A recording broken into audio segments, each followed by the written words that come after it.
ले लिया है, ठीक है, इंक्लूडिंग इक्विलिब्रियम भी मैंने दोबारा ले लिया है प्रीवियस ईयर का, ठीक है, तो वो कराऊंगी। अब देखो करने का तरीका क्या है, एक बार सुन लेते हैं हम।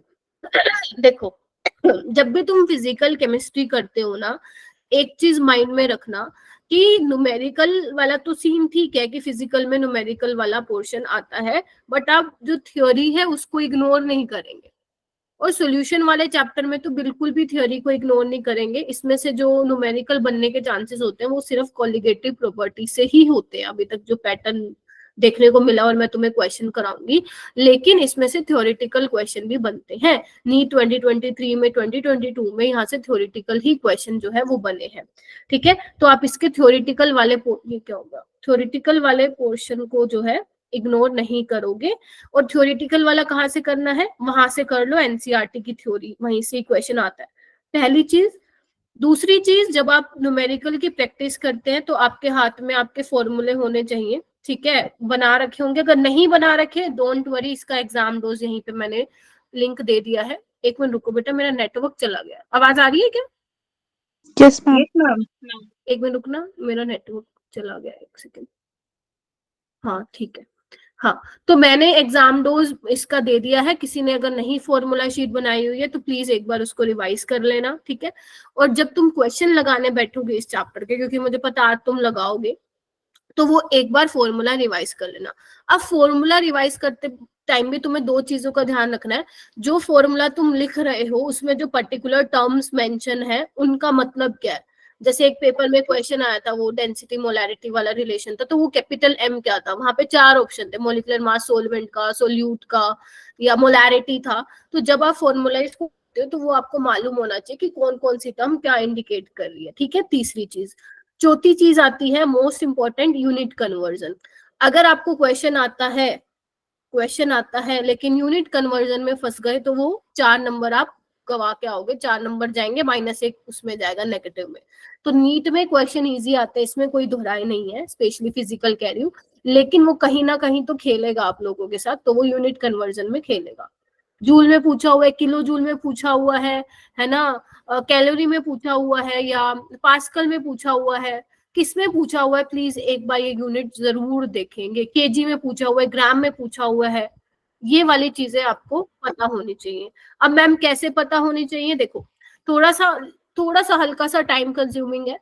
जब तुम कोई क्वेश्चन, मैं आज कराऊंगी ना, तुम्हें अप्रोच पता चलेगी। जब तुम कोई क्वेश्चन लगाओगे तो ट्राई करना, जब क्वेश्चन में जो आप जिस फॉर्मूले में आप वैल्यूज पुट कर रहे हो ना, जैसे मान लो लेट से, अभी मेरे दिमाग में आ रहा है, ऑस्मोटिक प्रेशर का formula pi is equal to iota into C I into R T, ठीक है। तो जब सी लिखोगे आप एन बाई वी या W2/M2V, तो लिखो हुआ M2, अगर मोलिकुलर मास जो है सोल्यूट का ग्राम पर मोल में लिखा हुआ है तो लिखो ग्राम पर मोल में। सोलवेंट का मास केजी में लिखा हुआ है तो लिखो वहां पे केजी।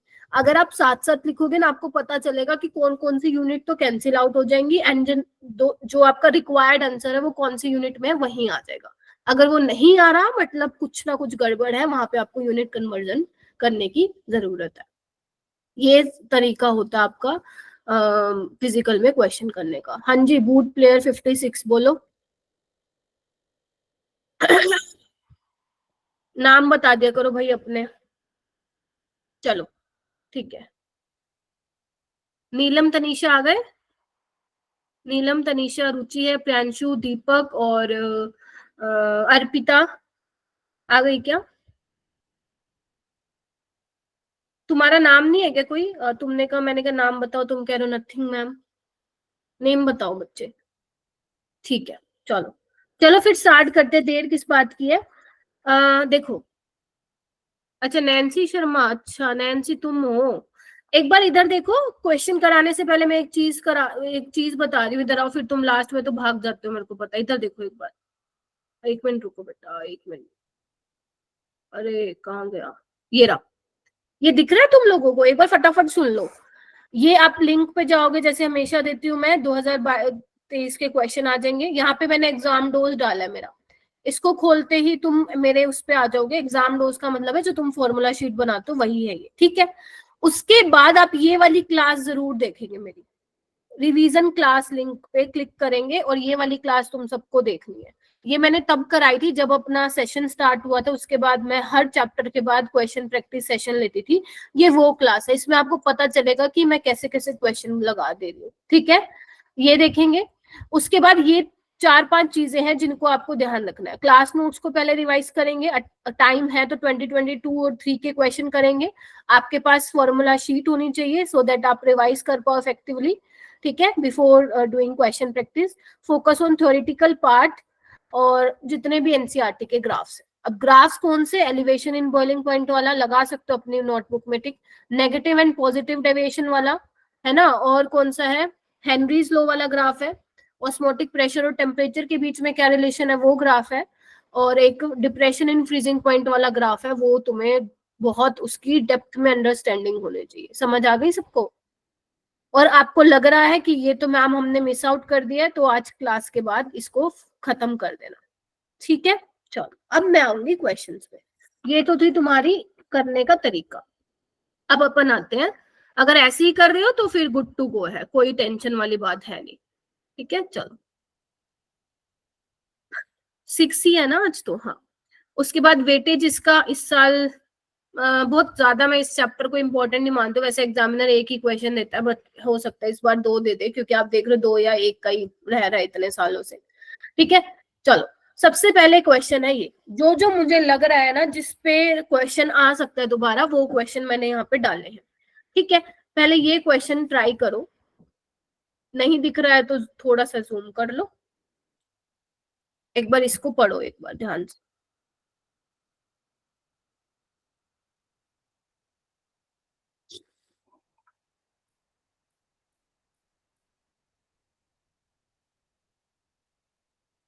प्रियांशु एंड नेहा, उन्होंने हैंड रेज कर लिया है, ओके। रुचि, दीपक, साक्षी ने भी कर लिया है, वेरी गुड। क्योंकि इसमें मैं थोड़ा टाइम आपको ज्यादा दूंगी, फिजिकल के क्वेश्चंस है, टेक योर मैम टाइम। कम क्वेश्चंस है क्या आज? हाँ जी मैम वो गैस के आगे KH और लिखा हुआ है ना, या नहीं नहीं नहीं, KH वो केल्विन बार है बेटा वो। ओके। रुको मैं लिख देती हूँ, केल्विन बार है, KH पर केल्विन बार,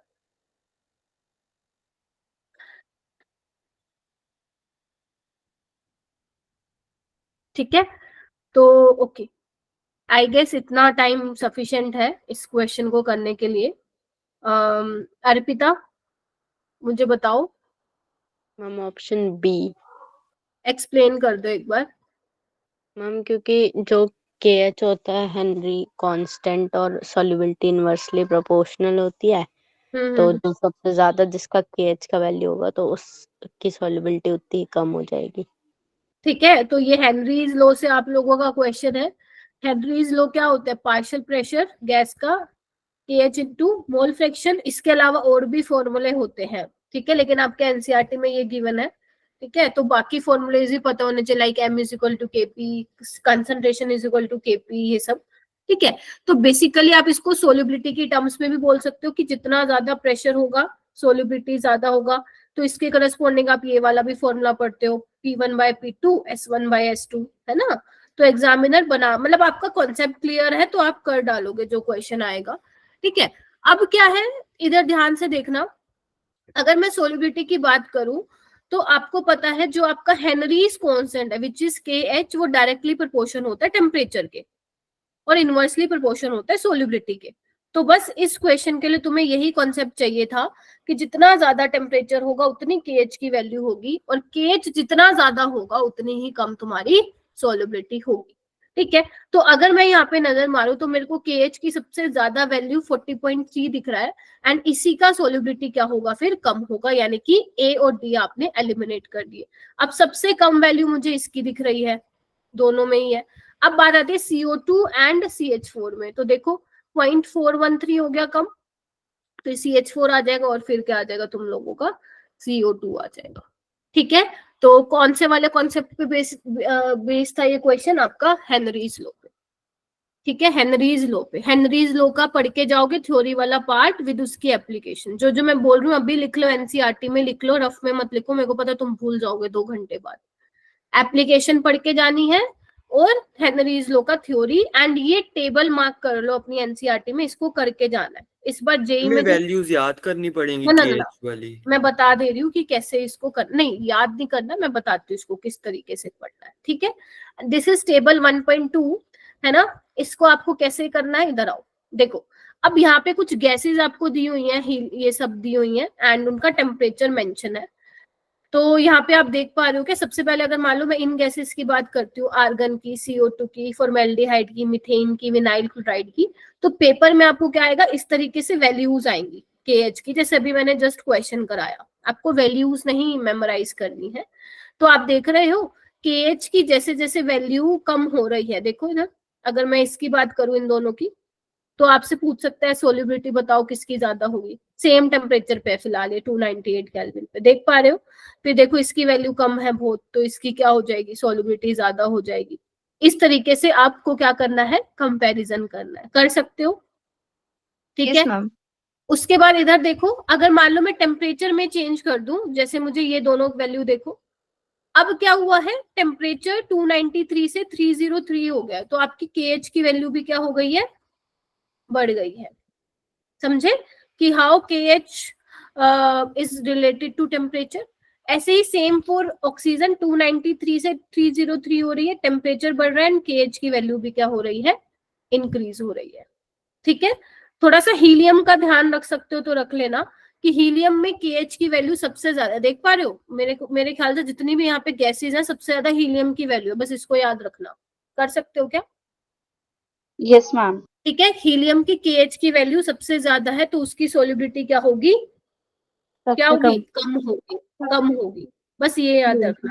क्यों बोल रही हूँ अभी मैं बताती हूँ, ठीक है, इतना चीज याद रखनी है, ठीक है। उसके बाद तुम्हारे एनसीईआरटी में लिखा हुआ है, it is due to this reason aquatic species are more comfortable in cold water. Temperature क्या होगा, कम होगा, केएच कम होगा, सोल्युबिलिटी ज्यादा होगी, ठीक है। ये तो एक रीजनिंग वाला क्वेश्चन है, कर लोगे इस टेबल को, और कुछ नहीं करना है। चलो ये वाला क्वेश्चन करो,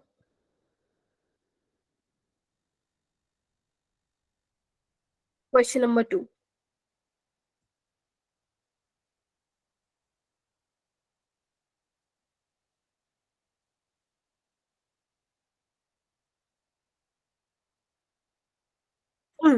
मैम इसका रीजन तो गलत है ना, लेकिन रुको रुको आती हूँ बेटा, पहले हैंड रेज कर लो। निगम नहीं आया क्या क्लास में?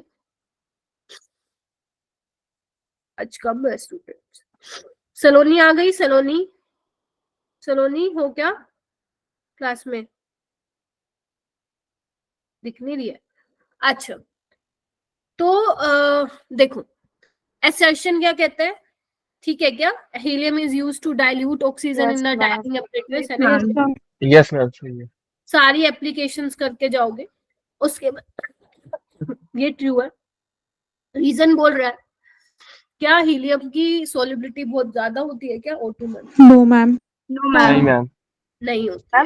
बैंड्स होता है उसको प्रिवेंट करने के लिए करते हैं ना ये काम। हाँ ठीक है, तो हीलियम की has a high solubility in O2, sorry ये स्टेटमेंट जो आपकी बोल ये आया था 2023 में, ठीक है। अभी तो तुम्हें याद होगा क्योंकि तुमने किया है, ठीक है। तो A is true and R is false, यानी कि बेसिकली मेरा कहने का मतलब सिर्फ यही है कि हेनरीज लॉ से क्वेश्चन तो आया ही है ना, तो एप्लीकेशन से इसकी प्लीज करके जाना, पूरा हेनरीज लॉ पढ़ोगे आज घर पे बैठ के, सिर्फ एनसीईआरटी से, और ज्यादा नहीं जाना इधर उधर, समझ आ गई? assertion समझाना, helium is used to dilute oxygen in the diving apparatus. बताओ भाई रुचि क्यों लेके जाते हैं? मैम उसमें कुछ ऐसा रीजन था ना कि जब ये डाइवर्स ऊपर आते हैं डीप वाटर से, तो फिर अचानक से ज्यादा ऑक्सीजन होता है उनके ब्लड में, तो शायद ब्लड वेसल्स बर्स्ट होने के चांसेस होते हैं, तो इसलिए मैम हीलियम नाइट्रोजन के लेते बबल हैं। क्रिएट हो जाते हैं ना, प्रेशर हाँ। डिक्रीज होता है। ठीक है, हाँ, वो कुछ एकदम से मशीन क्या का। होता है ना, इधर आओ देखो, वैसे नाइट्रोजन की सोल्युबिलिटी हमारे ब्लड में नहीं होती, ऑक्सीजन की ज्यादा होती है, लेकिन जैसे जैसे आप अंडर वाटर जाओगे तो प्रेशर बढ़ेगा, नाइट्रोजन की भी सोल्युबिलिटी अपने ब्लड में होने लगेगी। फिर जैसे ही आप एकदम से सरफेस पे आओगे तो उसकी वजह से क्या होगा, बबल में नाइट्रोजन के जो है बबल्स बन जाएंगे ब्लड में, इस वजह से उससे जो डिसीज होती है वो बेंड करके डिसीज होती है, एंड डेथ भी रिपोर्ट की गई है। एक मिनट रुको बच्चों। हम हीलियम बहुत कम सॉल्युबल होगा तो इसलिए इसको डाल दिया है इसकी जगह पे।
हाँ, तो क्या था,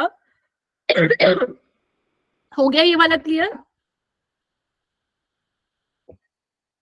आवाज आ रही है? हाँ ठीक है। Yes ma'am. वो एकदम से ना मुझे खांस बहुत ज्यादा कफ हो रही है ना, इस वजह से। ठीक है, हो गया ये, आगे चलो। क्वेश्चन नंबर 3 करो इसको।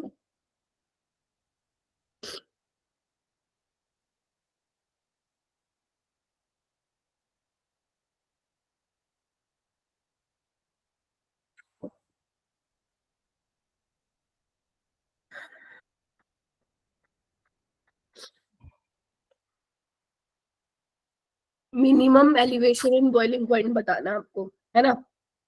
चलो कर लिया आप लोगों ने? ओके। हाँ सात्विक आप बताओ मैम फर्स्ट ऑप्शन। कैसे किया?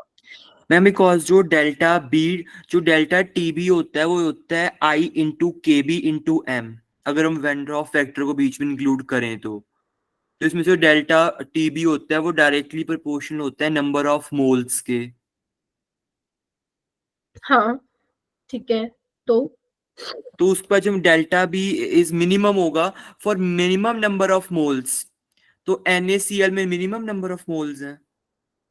देखो सही है, ए ऑप्शन इज करेक्ट। देखो कैसे करोगे, नहीं फोर्थ नहीं आएगा, आपसे पूछा minimum elevation in boiling point, सबसे ज्यादा आई बॉइलिंग। तो सब में सेम ही है, बस यही कंपेयर करना है। आ रही हूँ मैं। देखो जब आप सोलवेंट में सोल्यूट ऐड करोगे, ठीक है, सोलवेंट में सोल्यूट ऐड करोगे तो जितना, अगर मान लो वाटर ले रहे हो आप, वाटर का बॉइलिंग पॉइंट होता है 100 डिग्री, ठीक है, अगर आप उसमें सोल्यूट ऐड कर दोगे तो उसका बॉइलिंग पॉइंट ज्यादा तो होगा। तो ये क्या है, एलिवेशन इन बॉइलिंग पॉइंट, ठीक है, सॉल्यूशन का बॉइलिंग पॉइंट में कितना एलिवेट किया, ठीक है। तो आपको पता है ये कोलिगेटिव प्रॉपर्टी होती है, तो it depends on number of solute particles. तो जितनी ज्यादा कॉन्सेंट्रेशन होगी, जितने ज्यादा सोल्यूट पार्टिकल्स होंगे, उतना ज्यादा आपका बॉइलिंग पॉइंट एलिवेट करने वाला है, ठीक है। अब यहाँ पे मैंने आयोटा क्यों इंक्लूड किया, क्योंकि ये सारे के सारे क्या है, इलेक्ट्रोलाइट्स है, ठीक है, डिसोसिएट होंगे। तो अगर मैं बात करूं यहाँ पे, हालांकि आपको बोला तो नहीं गया है कि आयोटा की वैल्यू आपसे दी नहीं गई है, तो हम मान के चलेंगे 100% डिसोसिएशन है, और आयोटा की वैल्यू जो होगी वो n के बराबर होगी, ठीक है। तो इसमें आयोटा की वैल्यू 2 होगी फर्स्ट वाले में, इसमें भी 2 होगी, इसमें भी 2 होगी और इसमें भी 2 होगी। यानी कि अब डेल्टा टी भी सिर्फ डिपेंड कर रहा है कॉन्सेंट्रेशन पे, ठीक है। तो कॉन्सेंट्रेशन जितना कम होगा क्या होगा, उतना ही उसका बॉइलिंग पॉइंट क्या होगा, एलिवेशन इन बॉइलिंग पॉइंट उतना ही कम आएगा। तो इसका आंसर 0.05 मोलर NaCl, ना कि 1 मोलर NaCl हुआ, ठीक है। Yes ma'am. Yes ma'am. ठीक है, चलो ये वाला क्वेश्चन करो।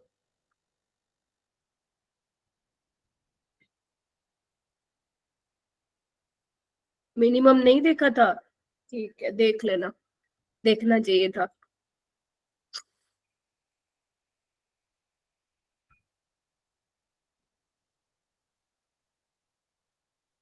करो।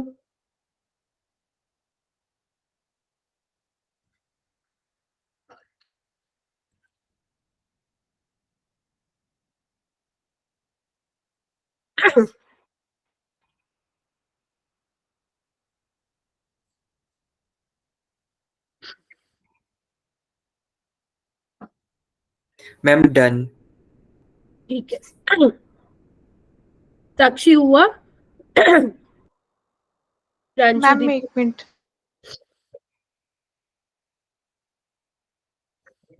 दीपक,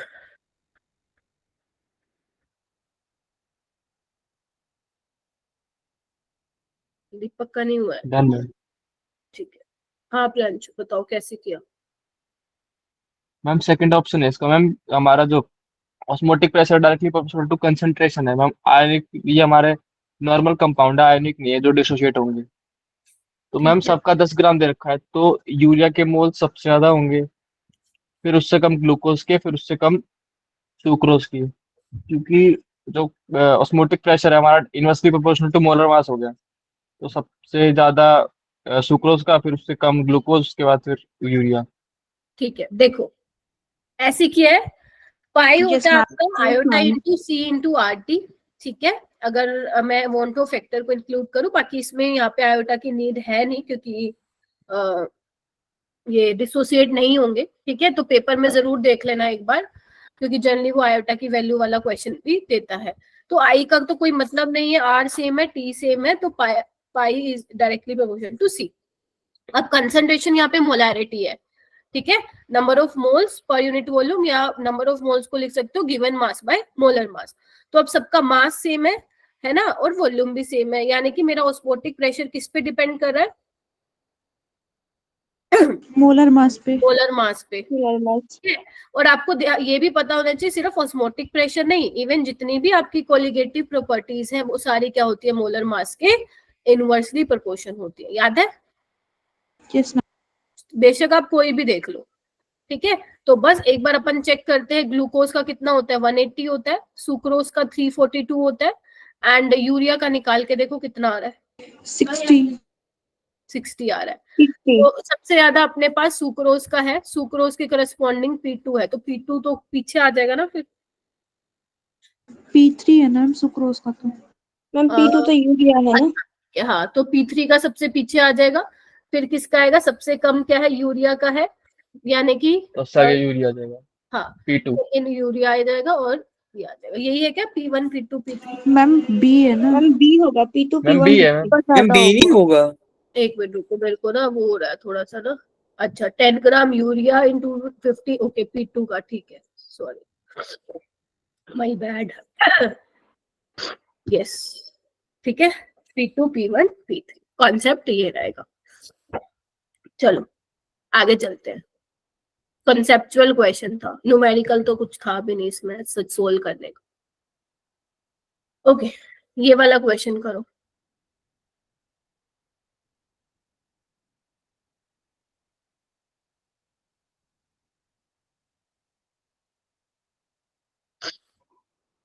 हाँ करो। मैम हो गया। ठीक है, ओके दीपक आप बताओ। Ma'am A option. A option osmotic, हाँ ये जरूर ध्यान रखना कि चारों में से जो बेस्ट आपका मॉलिक्यूलर वेट निकालने के लिए कॉलिगेटिव प्रॉपर्टी है, that is osmotic pressure. Explain करोगे दीपक, या सिर्फ रट्टा मारा हुआ है? हाँ बताओ। नहीं मालूम, मेरे को पता था नहीं मालूम, इसलिए मैंने यहाँ पे बताओ मैम। एक्सप्लेनेशन लिख दी। हाँ बोलो। मैम हायर टेम्परेचर पे जो हमारे पॉलीमर्स होते हैं प्रोटीन्स के, ये अनस्टेबल रहते हैं, इसलिए इसका यूज करते हैं ऑस्मोटिक प्रेशर का, बाकी का नहीं। और एक तो मैम ऑस्मोटिक प्रेशर की यूनिट पे मतलब जो वैल्यू आती है वो भी लार्ज होती है। हाँ, और क्योंकि हम बाकी ऑस्मोटिक में क्या होता प्रेशर है। हाँ, बोलो बोलो। ऑस्मोटिक प्रेशर मोलैलिटी यूज करता है, बाकी सब मोलैलिटी यूज करते हैं। देखो, हाँ बिल्कुल ठीक है। देखो बाकियों में आप क्या निकाल रहे हो, चेंज निकाल रहे हो, ठीक है। और आपको पता है जो पॉलीमर के मॉलिक्यूलर वेट होते हैं बहुत ज्यादा होते हैं। देखो एक बार, अगर मैं डेल्टा एफ की बात करूं या मैं बात करूं डेल्टा टीबी की, तो जितना मॉलिक्यूलर मास ज्यादा होगा उतना ये कम होगा, यानी कि चेंज बहुत ही कम हो रहा है, ठीक है। आपको डिटरमाइन करने में मुश्किल होगा। एक तो ये रीजन है कि हम ऑस्मोटिक प्रेशर यूज कर लेते हैं, ठीक है। दूसरा आपका क्या है कि ऑस्मोटिक प्रेशर के जो मेजरमेंट्स है वो हम रूम टेम्परेचर भी कर सकते हैं। और एंड डू नॉट, जो लिखा हुआ है, do not require heating which may change the nature of polymer, क्योंकि आपको पता है ना, पढ़ा था ना डीनेचुरेशन अपन ने, यस मैम। ठीक है। तो वही वाली चीज है, ठीक है। तो एक्सप्लेनेशन वैसे वो नहीं पूछेगा, बट स्टिल आप लोगों को मालूम होनी चाहिए, और कौन सी ऑस्मोटिक, कौन सी कोलिगेटिव प्रॉपर्टी जो है वो इम्पोर्टेंट होना है। क्या पूछ रहे हो, मैं आ रही हूँ। हाँ बिल्कुल हो सकता है। मोलैलिटी इन ऑस्मोटिक और मोलैलिटी से क्या एडवांस होगा।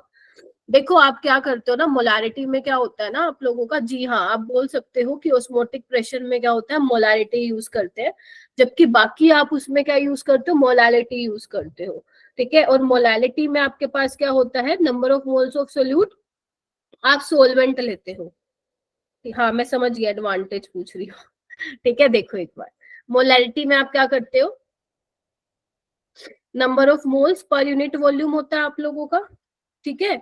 जबकि इसमें क्या होता है, मोलैलिटी में नंबर ऑफ मोल्स आपका होता है मास ऑफ सोलवेंट, ठीक है। तो क्योंकि यहाँ पे आप वॉल्यूम लेते हो, तो जब आप इसकी कैलकुलेशन करते हो वो थोड़ा सा आपको एडवांटेज मिल जाता है मोलैरिटी यूज करने का, जबकि मोलैलिटी में आप सिर्फ मास की बात करते हो, ठीक है। मोलैरिटी में वॉल्यूम होता है, इस वजह से जो है हल्की फुल्की उसकी एडवांटेज है कि यस हम मोलैरिटी यूज करते हैं, बाकी में मोलैलिटी यूज करते हैं। मैम इस चैप्टर की कंसंट्रेशन टर्म पर कंफ्यूज रहती हूँ, क्यों बेटा, क्यों। आपको ये तो देखो आप लोगों को पढ़ना पड़ेगा कि मोलैलिटी कहाँ यूज हो रही है। लाइक आपका एलिवेशन इन बॉइलिंग पॉइंट है, डिप्रेशन इन फ्रीजिंग पॉइंट है, वहां पे मोलैलिटी यूज होता है। ऑस्मोटिक प्रेशर में जो आप कंसंट्रेशन ले रहे हो वो कंसंट्रेशन आपका मोलैरिटी है, ठीक है। मोलैरिटी है क्योंकि इसमें वॉल्यूम वाली आ जाती है, जहां पे भी वॉल्यूम वाला चेंज, वॉल्यूम आ जाता है ना, तो वहां पे चीजें वैसे ही घूम जाती है, ठीक है। तो वो करना तो पड़ेगा, अब घूमना तो नहीं है, ये तो तुम लोग भाई 12th में भी पढ़े हो, ठीक है। और बेटा हाँ एक और चीज कि आपको ये भी मालूम होना चाहिए कौन कौन सी प्रॉपर्टीज है, like osmotic pressure, lowering in vapour pressure, depression in freezing point, elevation in boiling point, ठीक है। ये वाला क्वेश्चन कर।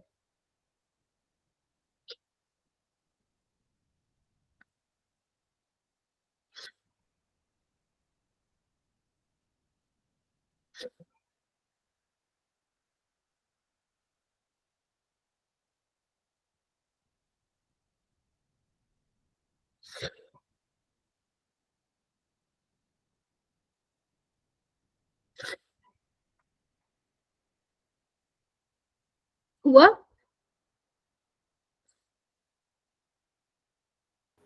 Yes ma'am. डायरेक्ट आपका क्या है इसमें, हाँ अलीशा तुम बताओ।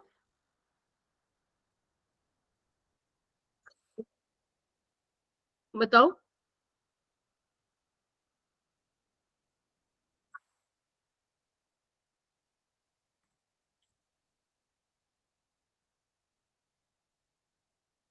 एक तो ना तुम लोग जवाब नहीं देते हो। मैं बताऊं मैम? अभी बोलू साक्षी मैम तुम बताओ। बताएं।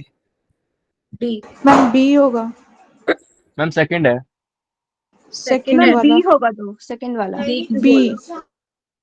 देखो इधर, आपका पाई होता है CRT, ठीक है। तो देखो इधर C हो जाएगा N/V, N को मैं लिख दूं W2/M2V, यस मैम। और ये RT, ठीक है। अपने को क्या करना है, M2 को इधर ले जाओ और पाई को नीचे ले आओ, W2/पाई, ठीक है, इंटू V और RT। तो कौन सा हो जाएगा ये, देखो B. M2 second by option. B, देखिए डी कैसे हो जाएगा भाई, पाई तो नीचे आएगा ना। ऐसे वाले क्वेश्चन में भी गलती करोगे ना फिर डिफिकल्ट में तो करोगे ही करोगे। ठीक है, तो ये फॉर्मूला घुमाने भी आना चाहिए तुम लोगों को। ठीक है, ये वाला करो बेटा।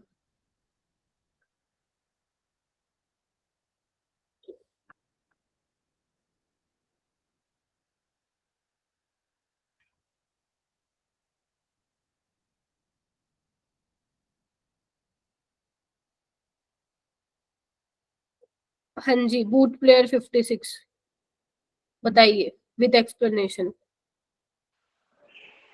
Ma'am D. कौन सा, डी या बी? बी। हाँ बी, क्यों बी बताना। मैम क्योंकि ऑस्मोसिस में हायर कंसंट्रेशन से लोअर कंसंट्रेशन में जाता है। अच्छा, मैम बट ये वाटर की मैम कंसंट्रेशन की गलत नहीं है बात मैम, कर रहे हैं ना। मैम लोअर लेफ्ट से से हायर हाई जाता है ना नहीं, मैम। लोअर से हाई नहीं जाता। ये होगा ना इसका लो टू हाई जाता है। ए होना चाहिए। डी होना चाहिए। डी होना चाहिए, यानी फुल फ्लो होता है। सही कर दी। ठीक है, तो पहले तो मैं रुको मैं बता देती हूँ। पहले तो अपने दिमाग से निकाल दो कि बी तो होगा नहीं, क्योंकि सॉल्यूशन में क्या होगा, सोल्यूट भी प्रेजेंट होगा और सॉल्वेंट भी प्रेजेंट होगा। आपको पता है सेमी परमेबल मेम्ब्रेन में जो वो छेद होते हैं ना, होल होते हैं, उसमें से सिर्फ पानी के मॉलिक्यूल्स ही बाहर निकल सकते हैं, सोल्यूट के नहीं निकल सकते हैं। पहली चीज तो ये। ठीक है, तो सॉल्यूशन सोल्यूट की कंसंट्रेशन कम होनी चाहिए। तो from solution having lower concentration का मतलब क्या है, जिसमें सोल्यूट की कंसंट्रेशन कम है और पानी की कंसंट्रेशन ज्यादा है। अगर ये लिखा होता ना from solvent having high concentration, तो मैं बोल सकती that is correct. But solution having lower concentration का मतलब क्या है, सोल्यूट की कंसंट्रेशन कम है, उसमें पानी की कंसंट्रेशन ज्यादा है, तो फ्लो जो होगा वहां से होने वाला है। तो लेकिन मैम वो फिर कह ए नहीं होगा इसका। रहा लेकिन वो कह रहा है ओनली। अब इधर देखो, देखो जब तुम लेते हो, ठीक है, मान लेते हैं यहाँ पे कोई सॉल्यूशन है जिसकी कंसंट्रेशन ज्यादा है, यहाँ पे कंसंट्रेशन कम है। अब कंसंट्रेशन माना कि यहाँ पे ज्यादा है, बट सोलवेंट के मॉलिक्यूल तो यहाँ पे भी होंगे ना प्रियांशु, और यस मैम। सोलवेंट के मॉलिक्यूल्स यहाँ पे भी होंगे। ठीक है, तो फ्लो तो दोनों यस जगह मैम। से होगा, यहाँ से यहाँ भी होगा और वहां से वहां भी होगा, उसमें कोई दिक्कत नहीं है। यहाँ से यहाँ भी होगा, यहाँ से भी यहाँ होगा, दोनों से। बट तुम जो पढ़ते हो ना, वो नेट फ्लो पढ़ते हो।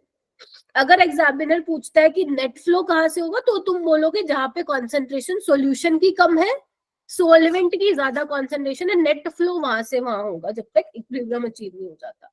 ठीक है, बट ये बोलना कि from solution having lower concentration only, तो ये वाला पॉइंट वहीं पे गलत हो जाएगा। तो इसका ऑप्शन डी होगा, from both side of semi permeable membrane with unequal flow. अगर वो बोलेगा नेट फ्लो, तो आप बोलोगे फिर कि कहां से हो रहा है। ठीक है,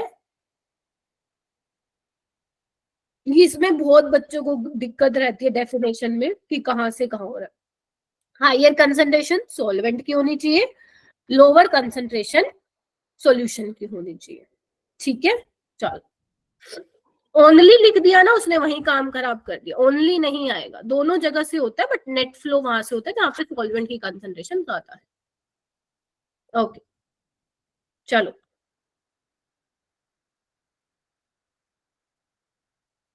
करो।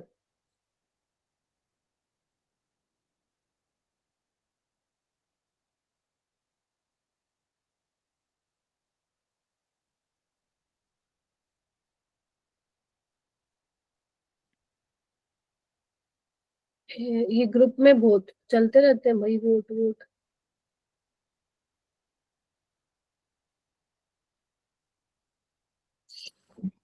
करो, बहुत अच्छा क्वेश्चन है।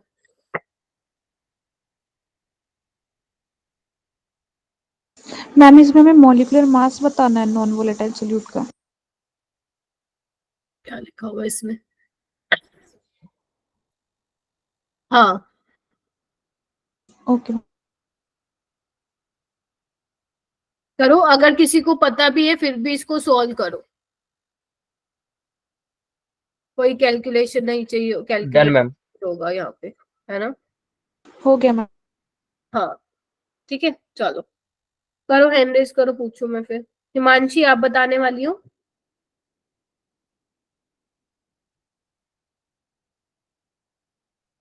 हिमांशी,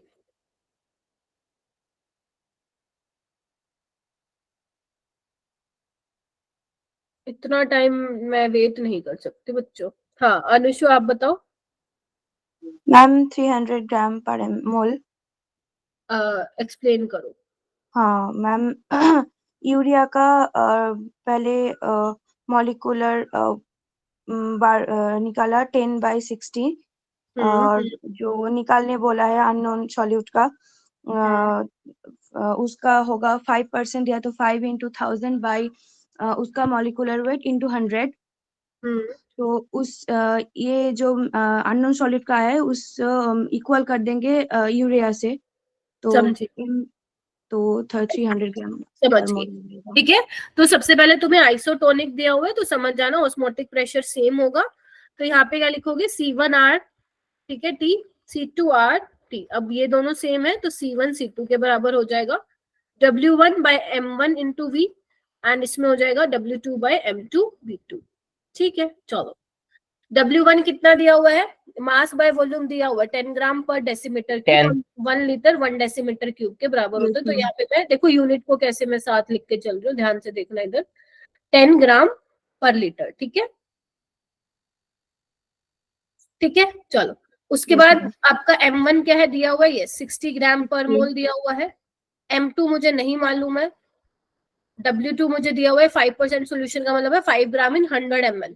तो 5 ग्राम इन 100 ml लीटर में चेंज करना पड़ेगा क्योंकि मेरे पास यहाँ पे लीटर में ही मैंने लिया, तो 1000 से ऊपर मल्टीप्लाई कर दूंगी। अब देखो लीटर से लीटर गया, ध्यान से देखो, ग्राम से ग्राम गया, आपका जो M2 आएगा वो किस में आएगा, ग्राम पर मोल में होगा, इसलिए वाले यूनिट साथ में लिख के चलना, बस कैंसिल आउट कर लो, इसमें तो कुछ है नहीं अब खास। 300 आ जाएगा, 300 ग्राम पर मोल, ठीक है। तो ये फायदा होता है यूनिट को साथ में लिखने का, गलती होएगी ही नहीं कहीं से भी, ठीक है। हो जाएगा क्या, बताओ, कोई डाउट है इसमें?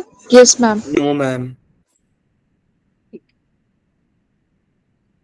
ये वाला करो,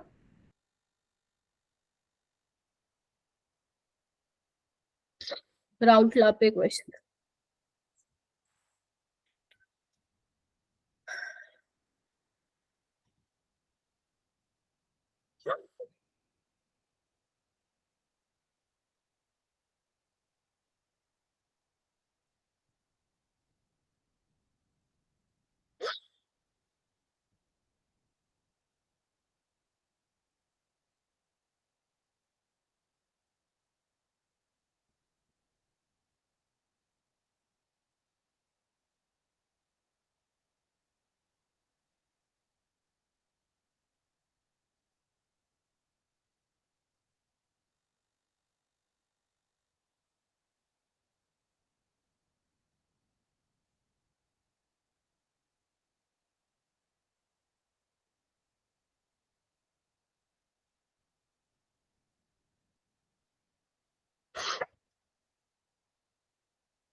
मैम मेरा ना पूरा एग्जैक्ट नहीं आ रहा पर आसपास का आ रहा है। ठीक है, मैम डन। ओके, बाकी रुचि, अभी नहीं हुआ ये। तनिषा, नीलम, नीलम नहीं आई ना आज, नीलम नीलम नीलम, हाँ नीलम नहीं है आज। अर्पिता, रमिता, नेहा, दीक्षा, कशिश, बस चार बच्चों का आया है। क्या हुआ, कैलकुलेशन में हो रहा है क्या, थोड़ा सा टाइम लग रहा है? Yes ma'am. Yes ma'am. अच्छा अच्छा अच्छा, ठीक है। पेपर में अगर ऐसा क्वेश्चन आ जाए तो इसको बाद में कर लेना अपना, हाँ आधा सोल्व करके रख देना, पता चला इतना टाइम खा गया क्वेश्चन, क्योंकि कर तो लोगे, क्वेश्चन में कुछ नहीं है। चलो कोई बात नहीं, अप्रोच मुझे बताएंगे ये कौन है भाई, एनालाइज के नाम से। भाई अलग अलग नेम से आते हो तुम लोग क्लास में। हाँ सुंदुस बताओ मुझे कैसे करोगे इस क्वेश्चन को। मैम पहले तो इसका हाँ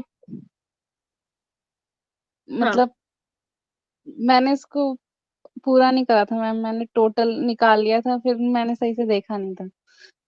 440 इंटू 1/5 करके मैंने पूरा निकाल दिया था, और प्लस 120 इंटू 4/5, तो मेरा देखो इस आंसर आया था हाँ 184 आया था।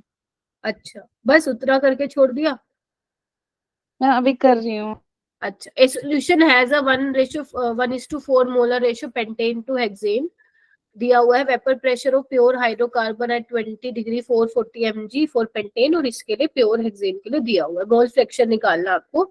देखो पहले तो टोटल प्रेशर आपको चाहिए, क्योंकि अगर मैं मोल फ्रैक्शन बताऊं आपको पेंटेन का इन वेपर फेज, जिसको हम वाई से डिनोट करते हैं, क्योंकि हम काई उसमें ऑलरेडी दिखाते हैं टोटल प्रेशर में, ठीक है।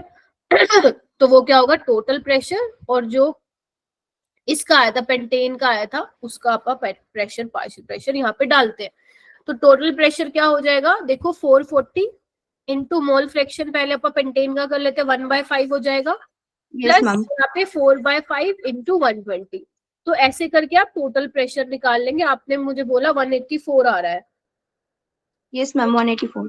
तो यस मैम 184 तो यहाँ पे आ जाएगा। अब पेंटेन का क्या है, यहाँ से निकाल लो कितना आ रहा है, 88 आ रहा है। तो बस उसको सोल्व कर लो, आपका आंसर आ जाएगा। मैम डी आ रहा है। 0.478। ठीक है, अगर डी आ रहा है, क्योंकि मेरे पास आंसर तो नहीं है इसका, तो डी आ रहा है तो फिर ठीक है, 0.478 इसका आंसर आ जाएगा। ठीक है, तो इस तरीके से क्वेश्चन करना है। तो राउट लो भी इंपॉर्टेंट है। अगर तुम नोटिस कर पा रहे हो तो प्रीवियस ईयर में सबसे ही पूछा जा रहा है, बट ये चैप्टर बहुत ज्यादा इंपॉर्टेंट नहीं था पहले, क्योंकि काफी सारे और भी चैप्टर्स थे जहां से क्वेश्चन अच्छे अच्छे बन सकते थे, तो इसलिए एग्जामिनर एक ही क्वेश्चन देता था। बट इस बार उसके पास चैप्टर कम है ना, और क्वेश्चन उतने ही डालने हैं उसने 45, तो हो सकता है वो इस बार एक और क्वेश्चन दे दे, बट 2 से ज्यादा नहीं आएंगे इस चैप्टर से। ये वाला क्वेश्चन करो बेटा। मुझे नहीं पता ये 6 है या कौन सा है, कोई नहीं छोड़ो। मैम यूरिया का मास कम नहीं दे रखा क्या हुआ, कहा? इसमें 60 होता है ना वैसे यूरिया का मास। हाँ इन्होंने 56 दिया हुआ। चलो कोई नहीं, तुम 56 लेके सॉल्व करो एक बार।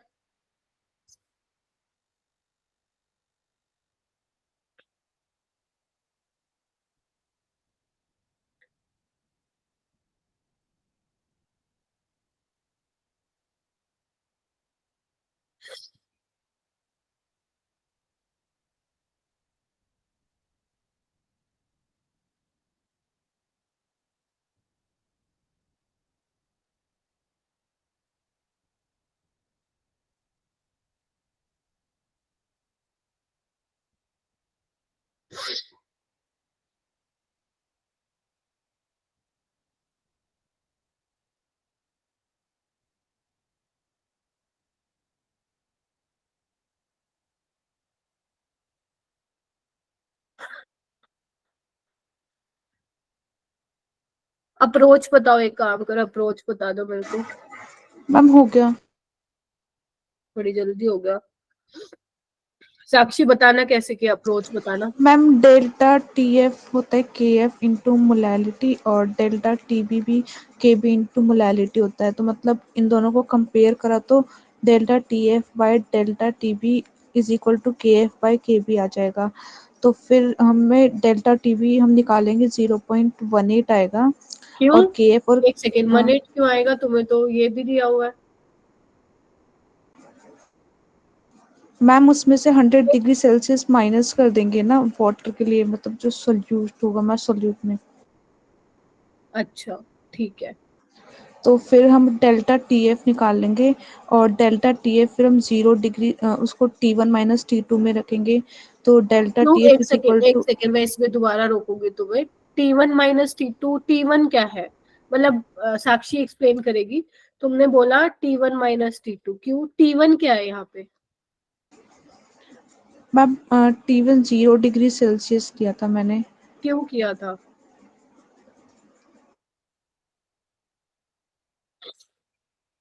और 0 डिग्री बताओ। सेल्सियस किसका है? No, only Sakshi will explain. हाँ मैम मुझे भी याद नहीं आ रहा, मतलब ये क्वेश्चन सुबह मैंने करा था ना, तो ऐसे ही करा था, तो वो एकदम से स्ट्राइक कर गया। नहीं नहीं, वो तो ठीक है, तुमने किया, तुमने सुबह किया होगा, कुछ सोच समझ के यहाँ पे 0 पुट किया होगा ना। हाँ वो याद नहीं आ रहा, कुछ तो था। कुछ तो था, बस ये कुछ तो था ही, कुछ तो था ही रह जाएगा नीट तक। मैम मैं बताऊं? मैम बोलूं? सोलवेंट का होता है 0 डिग्री। हाँ ठीक है, इस बार। आप लोगों से यहाँ पूछा था about solution will freeze at. ठीक है, तो डेल्टा टीएफ तो तुम लोग निकाल दोगे यहाँ से, आपको T2 चाहिए था कि जो सोल्यूशन है वो किस पे फ्रीज होगा, क्योंकि आपको पता है सोल्यूट को जब सोलवेंट में डालोगे, अगर मैं सोलवेंट यहाँ पे वाटर कंसिडर करूं, ठीक है, क्योंकि उन्होंने वाटर लिया हुआ है, तो ये तो 0 डिग्री पे फ्रीज हो जाएगा, राइट। बट अगर इसमें मैं सोल्यूट डाल देती हूँ, यूरिया डाल देती हूँ, तो वो 0 से किसी कम टेम्परेचर पे फ्रीज होगा। तो वही बोल रहे हैं कि जो सॉल्यूशन तुमने बनाया है सोल्यूट प्लस सॉल्वेंट को मिला के, आवाज आ रही है ना मेरी? हाँ, yes ma'am. Solute plus solvent को मिला के, तो वो किस पे फ्रीज होगा? तो वो 0 से कम वाले टेम्परेचर पे होगा, यानी कि आंसर माइनस में आने वाला है।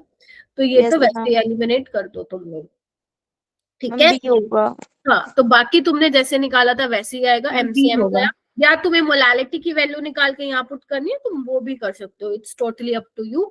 तो निकल जाएगा ना, तो डेल्टा टीबी, और यहाँ पे देखो यस मैम। सोल्यूशन का बॉइलिंग पॉइंट दिया हुआ है।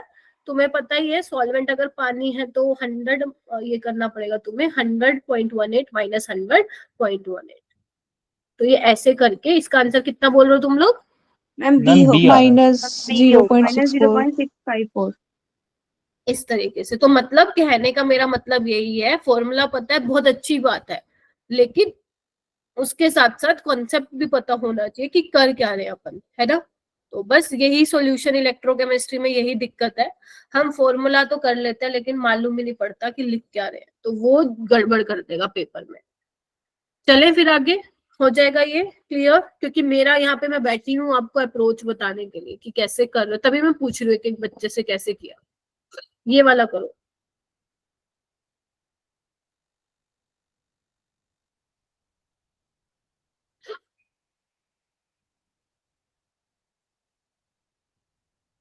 मैम हो गया। हाँ, इसमें तो मेरे को लगता नहीं ज्यादा टाइम लगाना था। काफी सारे बच्चों ने आंसर, बताओ भाई क्या होगा चैट बॉक्स में।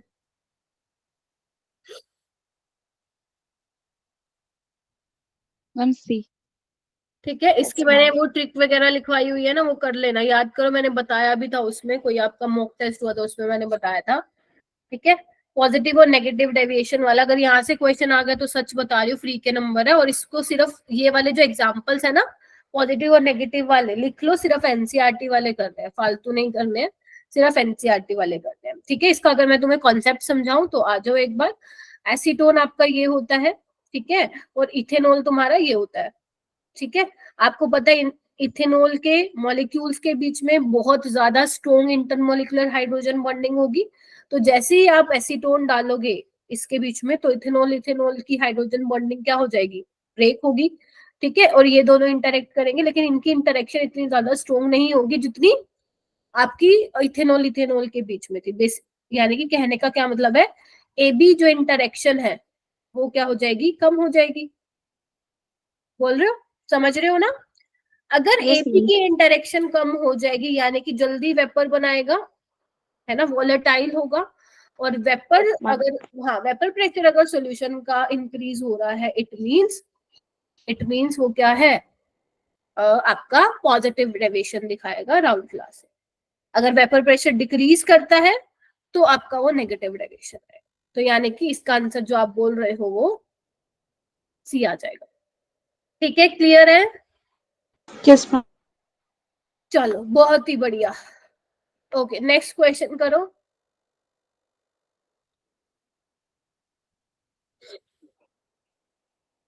इसने इक्विलिब्रियम को भी घुसा दिया है थोड़ा सा इसमें।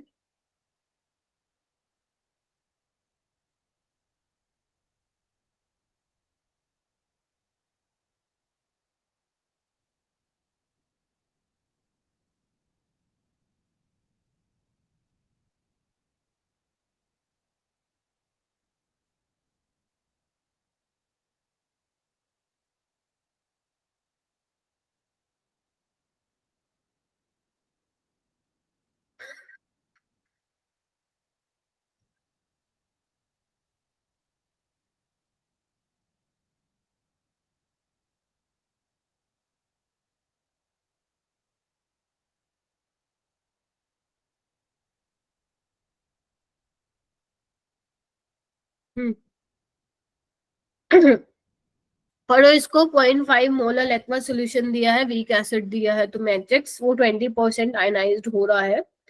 केएफ गिवन है, lowering in freezing point of the solution तुमसे पूछा है कि सोल्यूशन का जो फ्रीजिंग पॉइंट है वो कितना डिप्रेस होगा। Depression, basically depression in freezing point पूछ रहा है वो तुमसे, डेल्टा टीएफ। हाँ जी, तो मैम नेगेटिव में नहीं रखेंगे ना जब ऑलरेडी लोअरिंग है तो? यस एग्जैक्टली, ठीक है, नेगेटिव में नहीं लिखेंगे, वो डेल्टा टीएफ ही पूछ रहा है। अगर वो पूछता कि फ्रीजिंग पॉइंट ऑफ सॉल्यूशन बता दो तो वहां पे फिर माइनस में आता। ठीक है, चलो तो फॉर्मूला तो वही लगाओगे, बताओ कौन सा लगाने वाले हो? Ma'am T del T F equal to iota K F into M. Yes, ठीक है। अब मेरे पास डेल्टा टीएफ तो नहीं है, वही निकालने के लिए बोल रहा। आयोटा भी अपन निकाल के आते हैं। केएफ आपको दिया ही हुआ है केल्विन केजी पर मोल में, ठीक है। मोलालिटी भी आपको दी हुई है 0.5 मोल पर केजी दिया हुआ है, तो यहाँ से कौन सा मोल से पर मोल कैंसिल, केजी से पर केजी कैंसिल, यानी कि डेल्टा टीएफ केल्विन में आ जाएगा। ठीक है, अब आयोटा क्या होगा, देखो आयनाइज हो रहा है मतलब डिसोसिएट हो रहा है, और डिसोसिएट के लिए हमारा अल्फा की क्या थी, iota -1 divided by n -1, yes है ना। मैम। तो अब n क्या होगा, HX है तो 2 होगा ना, तो n की वैल्यू 2 यानी कि अल्फा हो जाएगा आयोटा -1, यानी कि आयोटा हो जाएगा 1 + अल्फा, और अल्फा तुम्हें दिया ही हुआ है 0.2 और आयोटा की वैल्यू आ जाएगी 1.2। तो बस इसको यहाँ पे आपको पुट करना है और कुछ नहीं। तो 0.2 1.12 1.12 20/100 0.2 हो जाएगा ना। फिर से करती हूँ। 20/100 1.2 हो जाएगा ना, तो 1.2 हो जाएगा। ठीक है, इंटू 1.86.5, बस कुछ नहीं करना, यूनिट यूनिट का कोई लोचा नहीं है, अपना आंसर निकालो, तुम लोगों का आ रहा होगा 1.12 केल्विन। Yes ma'am. ठीक है, हाँ। देख लो एक बार फिर से, क्योंकि न्यूमेरिकल वाला सेशन है तो बोर तो बिल्कुल भी नहीं होना, अपना जस्ट आपको ट्राई करना। जैसे मैं दूसरा क्वेश्चन कर रही हूँ, अपना पेन निकालो, पेन को यूज करो अपनी नोटबुक में, ये वाला क्वेश्चन करो।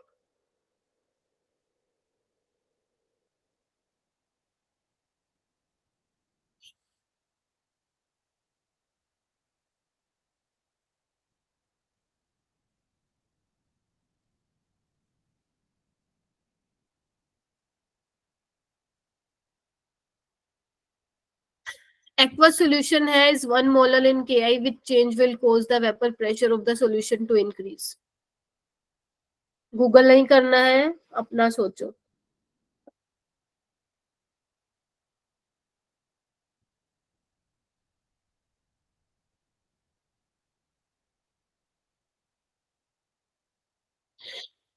इन्होंने बोला है हमारे पास एक एक्वस सॉल्यूशन है, 1 मोलर Ki है उसमें, ठीक है। आपसे पूछा है कि क्या करने से वेपर प्रेशर सॉल्यूशन का आप इंक्रीज कर सकते हो, तो सोचो क्या डालें ऐसा Ki में जिससे हमारा वेपर प्रेशर बढ़ जाए। सोचो क्या कर सकते हैं, बताओ।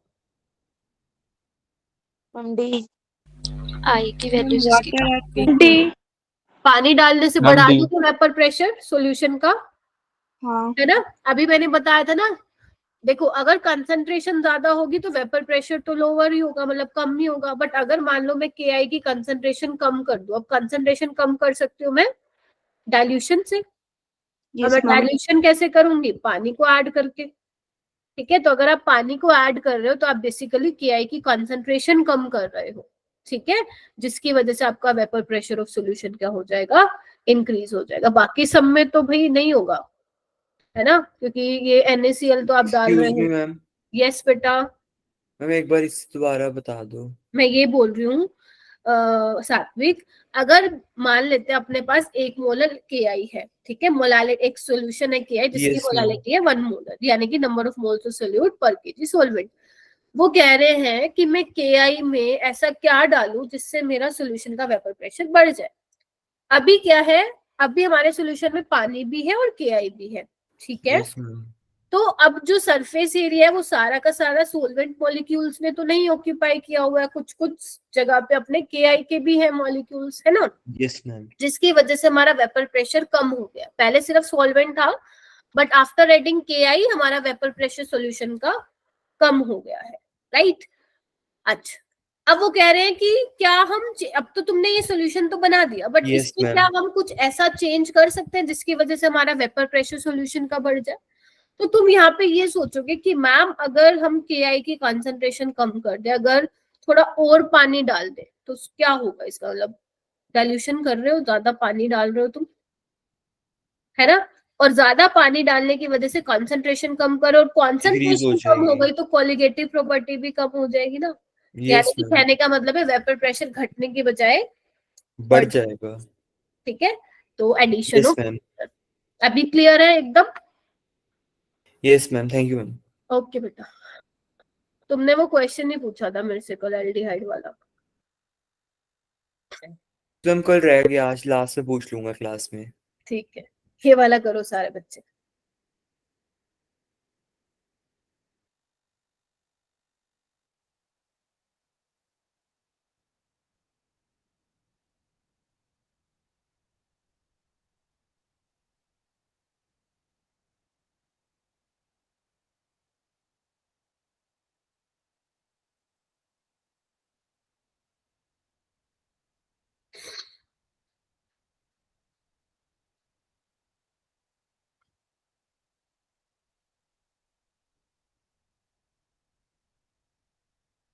समझ तो आ गया होगा क्वेश्चन?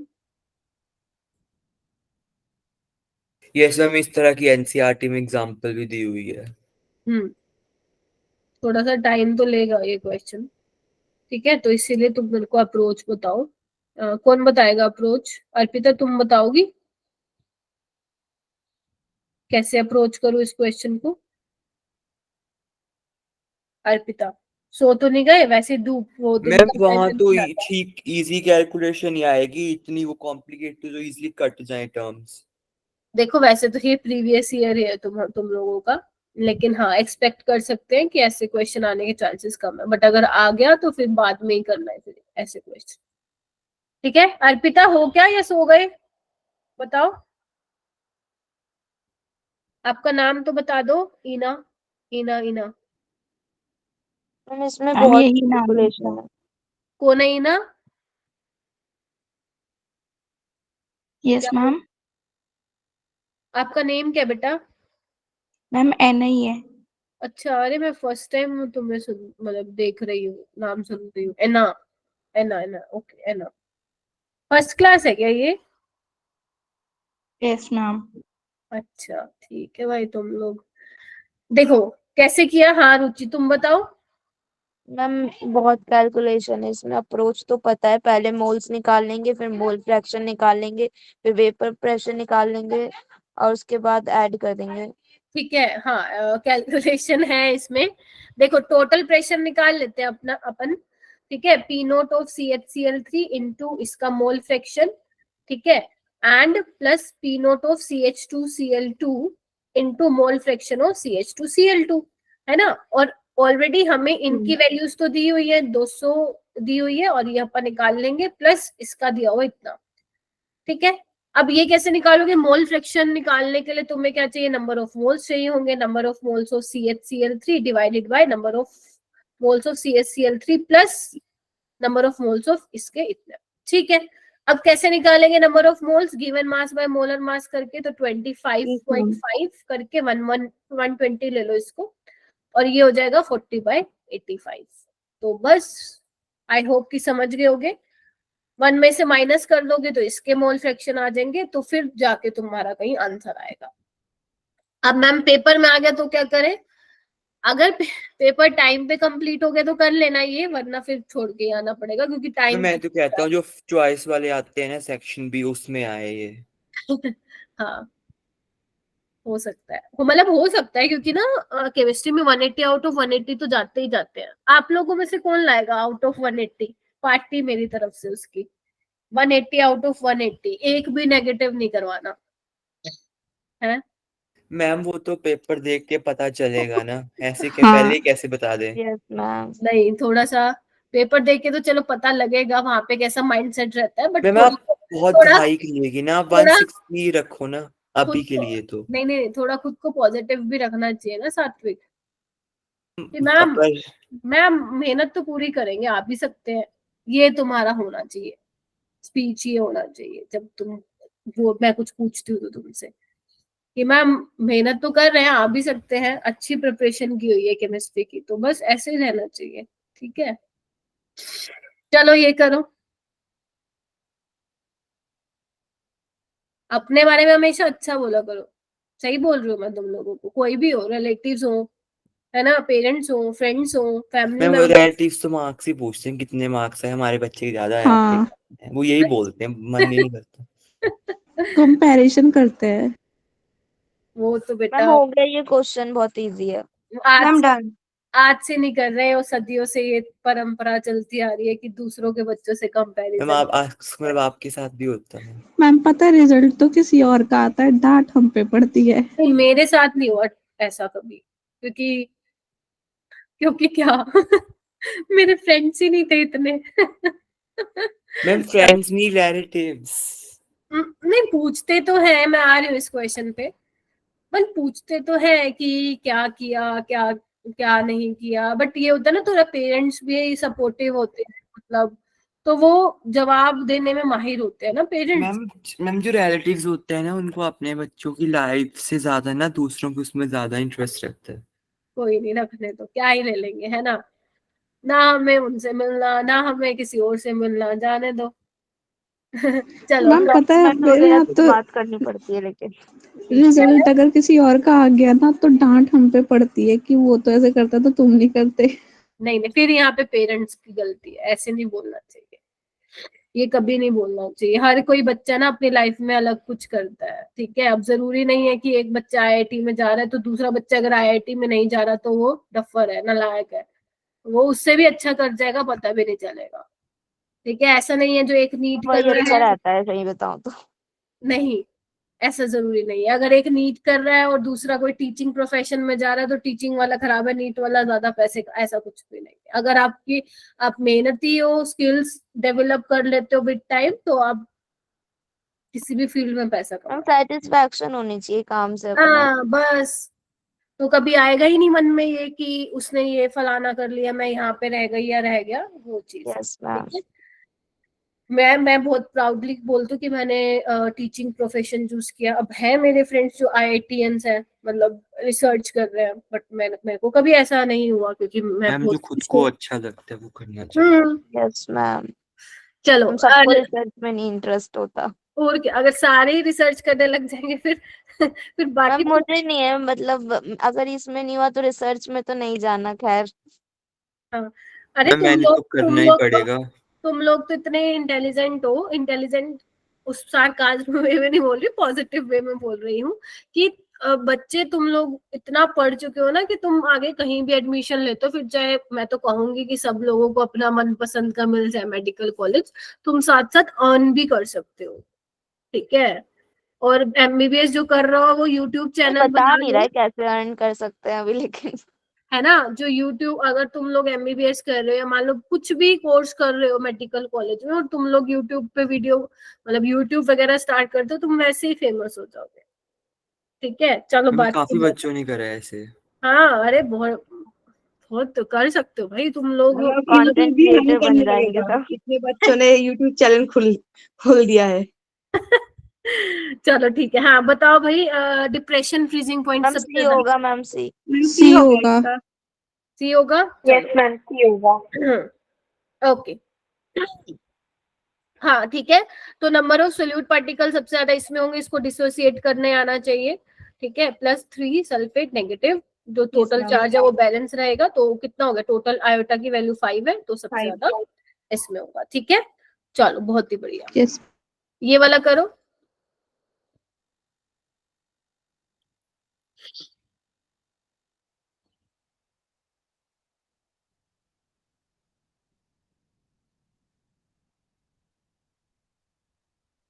Ma'am done. और एक साथ मैम डन। रुचि, पहले आंसर नहीं देना बेटा। देखो डेल्टा सबका यही है क्या, एक बार देख लो एक बार फिर भी। ठीक है, तो यहाँ पे मैं लिखवा देती हूँ, आइडियल सॉल्यूशन के लिए क्या क्या चीजें चाहिए होती है, जो राउल्ट लॉ को ओबे करता है। पहला पॉइंट, ओबे राउल्स लॉ। दूसरा डेल्टा एच मिक्सिंग क्या होता है? 0, वॉल्यूम में change 0, delta G less than 0, delta S greater than 0। ठीक है, और इसकी ग्राफ भी कर लेना। नॉन आइडियल में क्या होता है? वही दो कैटेगरी में आ जाता है, positive deviation, does not obey Raoult's law. ठीक है, और दूसरा डेल्टा एच कितना होता है? पॉजिटिव में कितना होता है बताओ? ग्रेटर देन 0, ठीक है, और delta we mixing greater than 0। और डेल्टा जी लेस देन 0 होगा और डेल्टा एस ग्रेटर देन 0। ये दोनों चीजें नहीं बदलती, बेशक तुम्हारा आइडियल हो या नॉन आइडियल हो। ठीक है, ध्यान रखना। तो अब इसमें बोला करेक्ट ऑप्शन, तो करेक्ट ऑप्शन तो यही है, ये गलत है, ये भी गलत है और ये भी इनकरेक्ट है। तो ये चीजें ध्यान रखना। ठीक है, गिब्स फ्री एनर्जी में चेंज लेस देन 0 होगा और एंट्रोपी ग्रेटर देन 0 होगा, बेशक आपका आइडियल हो या नॉन आइडियल सॉल्यूशन। ठीक है, चलो कुछ करें, एग्जाम्पलर क्वेश्चन करते हैं, फिर कुछ अच्छे अच्छे क्वेश्चन है इसमें भी, एग्जाम्पलर में भी। ठीक है, तो क्वेश्चन नंबर फर्स्ट ट्राई करो। बेटा लेट ज्वाइन क्यों किया आप लोगों ने? जब भी ज्वाइन किया, योगिता और कौन आया है? चलो ठीक है, करो ये वाला, फर्स्ट वाला करो बच्चे। Done ma'am. ठीक है, डन, अच्छी बात है। इनमें से कौन सी यूनिट यूजफुल होती है in relating concentration of solution with its vapour pressure? Mole fraction. Mole fraction. Mole fraction ही होती है ना कंसंट्रेटेड टर्म। और सबके ये भी ध्यान रखना है कि टेम्परेचर डिपेंडेंट कौन है, टेम्परेचर इंडिपेंडेंट कौन है, ये भी मालूम होना चाहिए। ठीक है, ये छोटे छोटे क्वेश्चन ही आपको पता है, नीट में आप मालूम है ऐसे ही आने हैं। सेकंड क्वेश्चन देखो, अपनी पूरी कोशिश रहेगी कि क्रैश कोर्स जो अपना चला है, 30 दिन चला है, 35 दिन चला है, कुछ डायरेक्ट क्वेश्चन तो आ जाए उसमें से, अपनी ये कोशिश रहेगी। और थोड़ा थॉट भी वैसे क्रिएट करके रखेंगे हर क्लास में कि मैम आ जाए question. On dissolving sugar in water at room temperature, ये तो सबने किया ना, पानी में शुगर डालोगे तो थोड़ा सा वो ठंडा लगता है, किया किसी ने आज तक? ठीक है, फिर वो पूछ रहे हैं बताओ भाई किस केस में शुगर का डिसोल्यूशन जल्दी होने वाला है?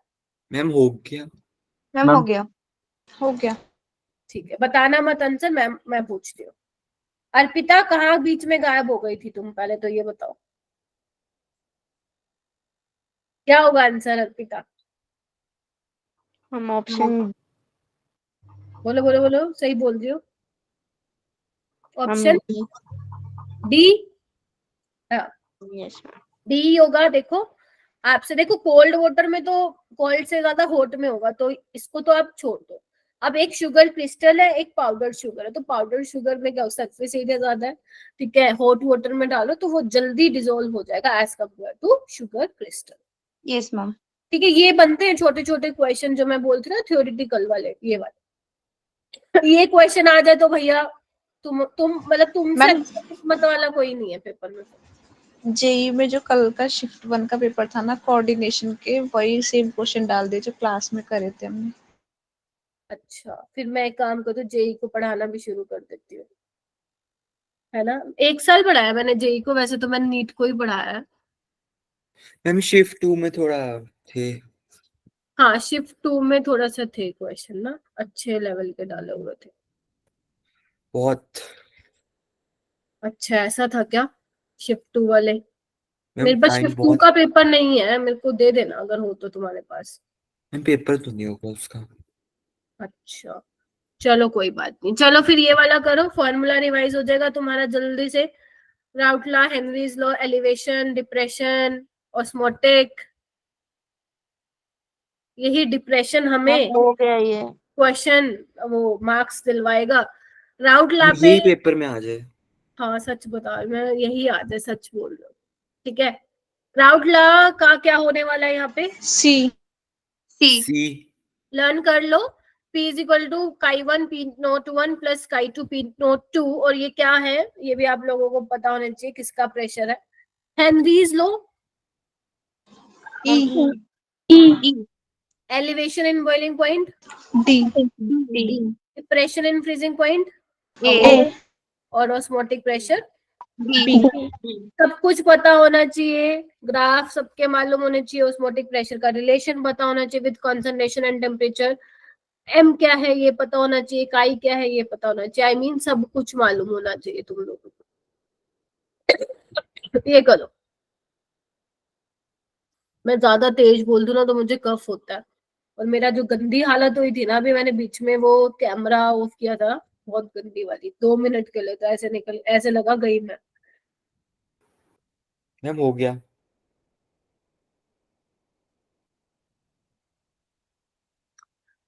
हाँ प्रियांशु, एब्यूलियोस्कोपिक कांस्टेंट क्या होता है? मैम किलो कैलोरी पर मोल। केबी होता है ना, यस मैम। मालूम है ना, ये केएफ होता है क्रायोस्कोपिक हाँ कांस्टेंट, मैम। ठीक है? हाँ मैम यूनिट बता रहा था मैं, किलो केल्विन पर मोल होती है। ठीक है, केबी इंटू एम होता है, तो केबी क्या हो जाएगा, डेल्टा टीबी बाय एम, ठीक है? और ये आपका केल्विन में होता है, और ये मोल पर केजी में होता है, तो देख लो क्या होगा, केल्विन पर मोल केजी, यही है क्या? या मैं बोलूं केल्विन केजी पर मोल, ठीक है क्या? यस मैम, 1 होगा। Option A.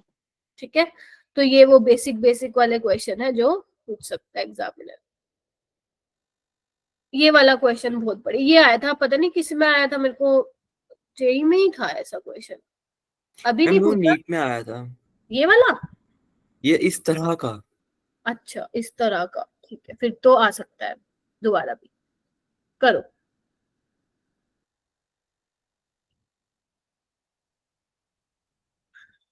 comparison to 0.01 molar solution of glucose, the depression in freezing point of a 0.01 molar MgCl2, कितना होगा भाई depression in freezing point? 3 times ज्यादा। 3 टाइम्स। 3 टाइम्स ज्यादा डिप्रेस हो जाएगा, क्योंकि आयोटा क्या है यहाँ पे 3। ये वाला क्वेश्चन करो, देखो एक मतलब जितने भी एग्जाम्पलर मैं करवा रही हूँ ना, पूरे पूरे चांसेस है इस बार आने के। ये वाला क्वेश्चन करो, टेक योर टाइम, आराम से पढ़ो।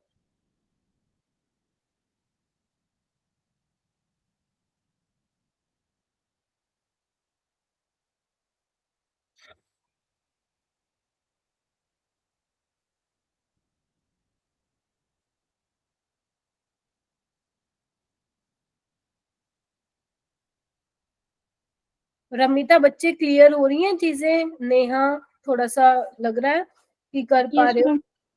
ओके गॉट इट, अच्छा लगता है सुन के, नए बच्चे हो तुम, नए नए मिले हो मेरे को।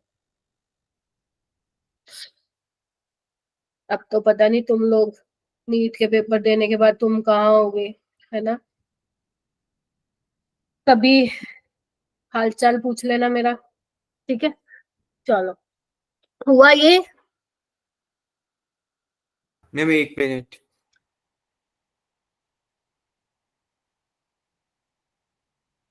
मैम हो गया। Yes ma'am done. Yes ma'am.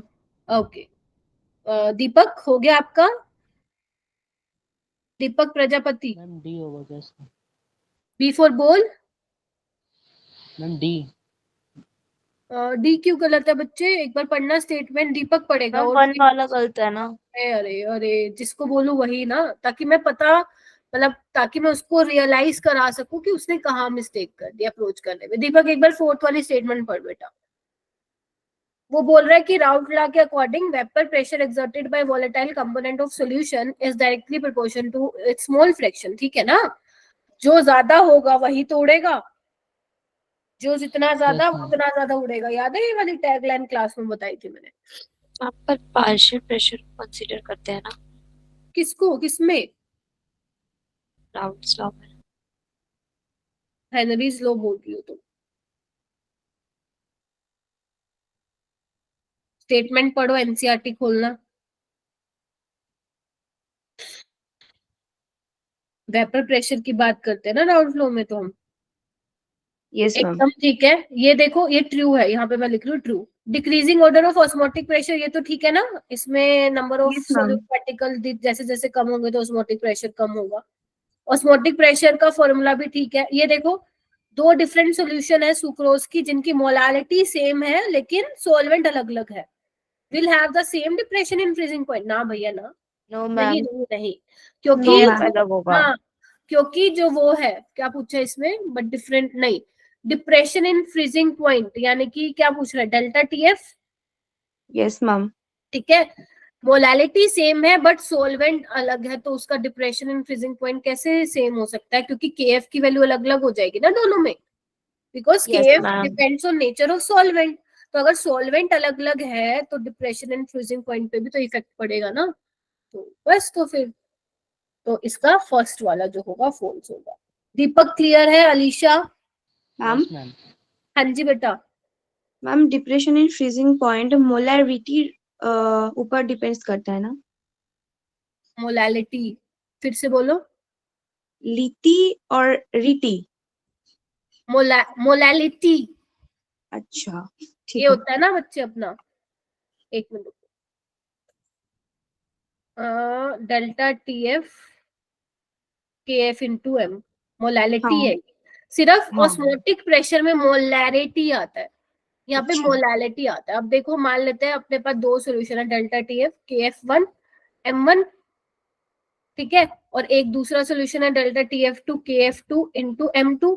अब ये एम1 एम2 तो सेम है हाँ ना, तो ये तो कट जाएगा, मैं सिर्फ क्वेश्चन को समझा दूं, बाकी मोलालिटी है, ठीक हाँ है। मैम।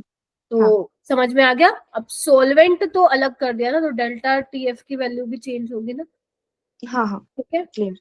देखो हो गया क्लियर सबको?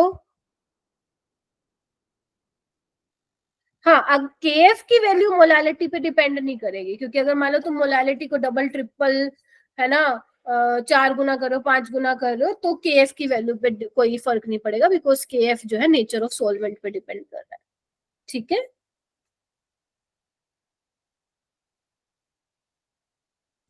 क्या हुआ बेटा? इंक्रीज होगा तो कैसे होगा, डिक्रीज होगा तो कैसे होगा, किस में बोल रही हो? अच्छा ऑर्डर वाला बता दूं। देखो ऑस्मोटिक प्रेशर है ना, कंसंट्रेशन तो सेम है, बेरियम क्लोराइड में जो एन की आयोटा की वैल्यू 3 है ना, इसमें आयोटा की वैल्यू 2 है, और ये वीकली डिसोसिएट होता है, बट इसका भी तुम 2 मान सकते हो, ठीक है। सुक्रो इसका कम होगा क्योंकि अल्फा की वैल्यू कम है ना CH3COH की, KCl के कंपैरिजन में, तो आयोटा की वैल्यू हल्की फुल्की 2 से थोड़ी कम होगी, एंड सुक्रोज में तो 1 होगी। 1। जितना ज्यादा आपका सोल्यूट पार्टिकल डिसोसिएट होगा उतना ज्यादा ऑस्मोटिक प्रेशर होगा ना, क्योंकि pi is equal to iota into C into RT होता है, ठीक है। क्लियर? अच्छा एरो, अरे अच्छा अच्छा, हाँ सुनी लो शैली, ये देखो बेटा, ये अगर तुमने ऐसा किसी के साइड मुंह खोल दिया ना तो उसमें वैल्यू बड़ी आती है, लाइक यहाँ पे 5 इज ग्रेटर देन 4 आएगा, ठीक है। जिसकी तरफ ये मुंह खुला होता है वहां वैल्यू बड़ी लिखते हो आप, ठीक है, यानी कि BaCl2 के केस में ऑस्मोटिक प्रेशर ज्यादा है, फिर KCl में है, देन एसिटिक में, और लास्ट में आपका सुक्रोज। चलूं आगे? डन है? Yes yes ma'am. Ma'am. Raoult's law की डेफिनेशन पढ़ लेना स्टेटमेंट। ये क्वेश्चन था बेटा, बहुत कंट्रोवर्सी हुई है इसमें जेई 2024 में, इवन टीचर्स ने भी यूट्यूब पे गलत बताया हुआ था। मैं शॉक्ड थी, मतलब शॉक्ड इन द सेंस, मतलब टीचर, मैं तुम्हें थोड़ी सी रियलिटी बताती हूँ इसका क्वेश्चन का। जो एनसीईआरटी एग्जाम्पलर है ना, तो यूट्यूब पे भरोसा मैं तो नहीं करती हूँ, सच बताओ तो बहुत ज्यादा रिलाय नहीं हूँ मैं यूट्यूब पे, कोई ऐसा चैनल ही फॉलो किया करो जहाँ पे थोड़ा सा ऑथेंटिसिटी हो, लाइक PW सही है, ठीक है, केमिस्ट्री के लिए फॉर नीट ओनली, उसमें भी कुछ ही टीचर्स, इसमें एनसीईआरटी एग्जाम्पलर में ये ऑप्शन है। सेम जेई 2024 में क्वेश्चन आया, टीचर्स ने यूट्यूब पे जब वो सोल्यूशन करवा रहे थे तो उन्होंने पता ये आंसर बोला था 2 चैनल पे, अन अकेडमी था और एक और सेकंड था, ऑप्शन बोल ली थी। एक और था ऑप्शन, ठीक है। तो उसमें ये वाला ऑप्शन था, उन्होंने कहा ये सही होगा, क्यों? क्योंकि एनसीईआरटी एग्जाम्पलर में ये सही है, क्यों भाई, ठीक है। मैम पर जो मेरे पास बुक है उसमें भी सेकंड ही बताया हुआ है। क्या बेटा फिर बोलो? मैम जो मेरे पास बुक है ना एनसीईआरटी एग्जाम्पलर की हाँ अरिहंत वालों की, हाँ उसमें भी सेकंड ही बताया हुआ हाँ, है correct। तो जो अपने पास एनसीईआरटी एग्जाम्पलर बुक है उसी का कॉपी किया हुआ है हर बुक में, बट हमारे लिए भगवान कौन है? मतलब हम तो अगर मान लो तुम्हें एनटीए को गलत ठहराना है, तुम एवं ही अंटशंट बुक तो नहीं दिखा सकते हो ना, तुम्हें क्या दिखानी पड़ेगी उसको, एनसीईआरटी दिखानी एनसीईआरटी। पड़ेगी। इधर आओ, ध्यान से सुनो, बहुत ध्यान से, जो मैं बता दे रही हूँ ध्यान से देखो। वैल्यू ऑफ, अर्पिता इधर देख बेटा, value of van to factor iota at various concentration for NaCl, KCl, MgSO4 and K2SO4। ठीक है, देखो NaCl की वैल्यू, आयोटा की वैल्यू तब आप ले रहे हो 100% जब डिसोसिएशन में मान के चल रही हो, राइट। यहाँ पे देखो क्या कर रहे हो, वहां पे उसने ऐसा सच कुछ नहीं लिखा है, देखो कहीं कुछ नहीं लिखा है 100%, उसने कंसंट्रेशन दिया आप लोगों को, देख पा रहे हो 0.1, 0.01, 0.001। अब 0.001 का मतलब क्या है, कंसंट्रेशन कम है ना। Yes ma'am. अब कंसंट्रेशन कम है तो क्या होगा बताओ, अल्फा की वैल्यू क्या होगी उसमें, ज्यादा होगी, आयोटा की वैल्यू भी क्या होगी, ज्यादा होगी। तो देख रहे हो जैसे जैसे कंसंट्रेशन कम हो रही है आयोटा की वैल्यू बढ़ रही है, जैसे जैसे कंसंट्रेशन कम हो रही है, जैसे जैसे कंसंट्रेशन कम हो रही है, आयोटा की वैल्यू इंक्रीज हो रही है। उन्होंने कैसे आंसर दिया एग्जाम्पलर में, ये देख के, मतलब उन्होंने ये according to NCERT exemplar and according to जो यूट्यूब में बता रहे थे, उन्होंने ये चीज तो देखी ही नहीं। उन्होंने तो सीधा कहा NaCl है तो भैया आयोटा की वैल्यू 2 होगी, बात करो खत्म, तो C option is correct. But जैसे ही एनटीए ने आंसर दिया, जैसे ही एनटीए वालों ने आंसर दिया, तो फिर एक्सप्लेनेशन भी चेंज हो गई। ठीक है, वो वाली एक्सप्लेनेशन होगी जो एनसीईआरटी बोलती है। ठीक है, मैम हाँ बोलो। जैसे मोलारिटी दी हुई है और उस बुक में मोलालिटी है, तो उससे कुछ फर्क नहीं पड़ेगा? है तो कंसंट्रेशन ना,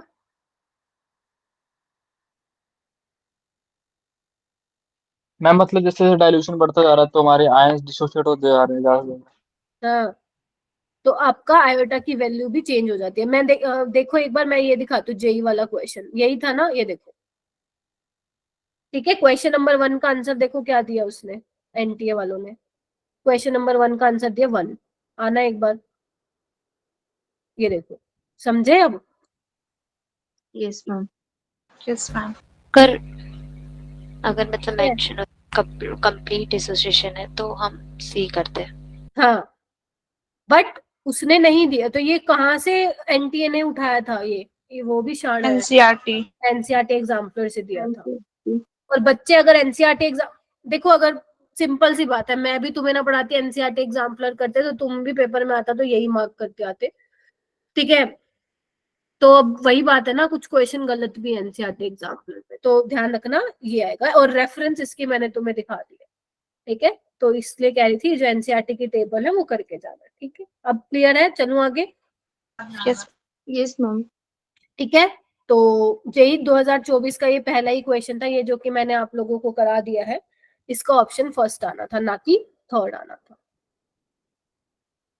ठीक है, चलो, क्योंकि मोलैरिटी, मोल फ्रैक्शन, ये सब क्या है, कॉन्सेंट्रेशन टर्म्स ही है ये। ठीक है, ये वाला करो बेटा क्वेश्चन, बस थोड़ा सा ही रह गया, आधे घंटे में फ्री हो जाओगे तुम लोग।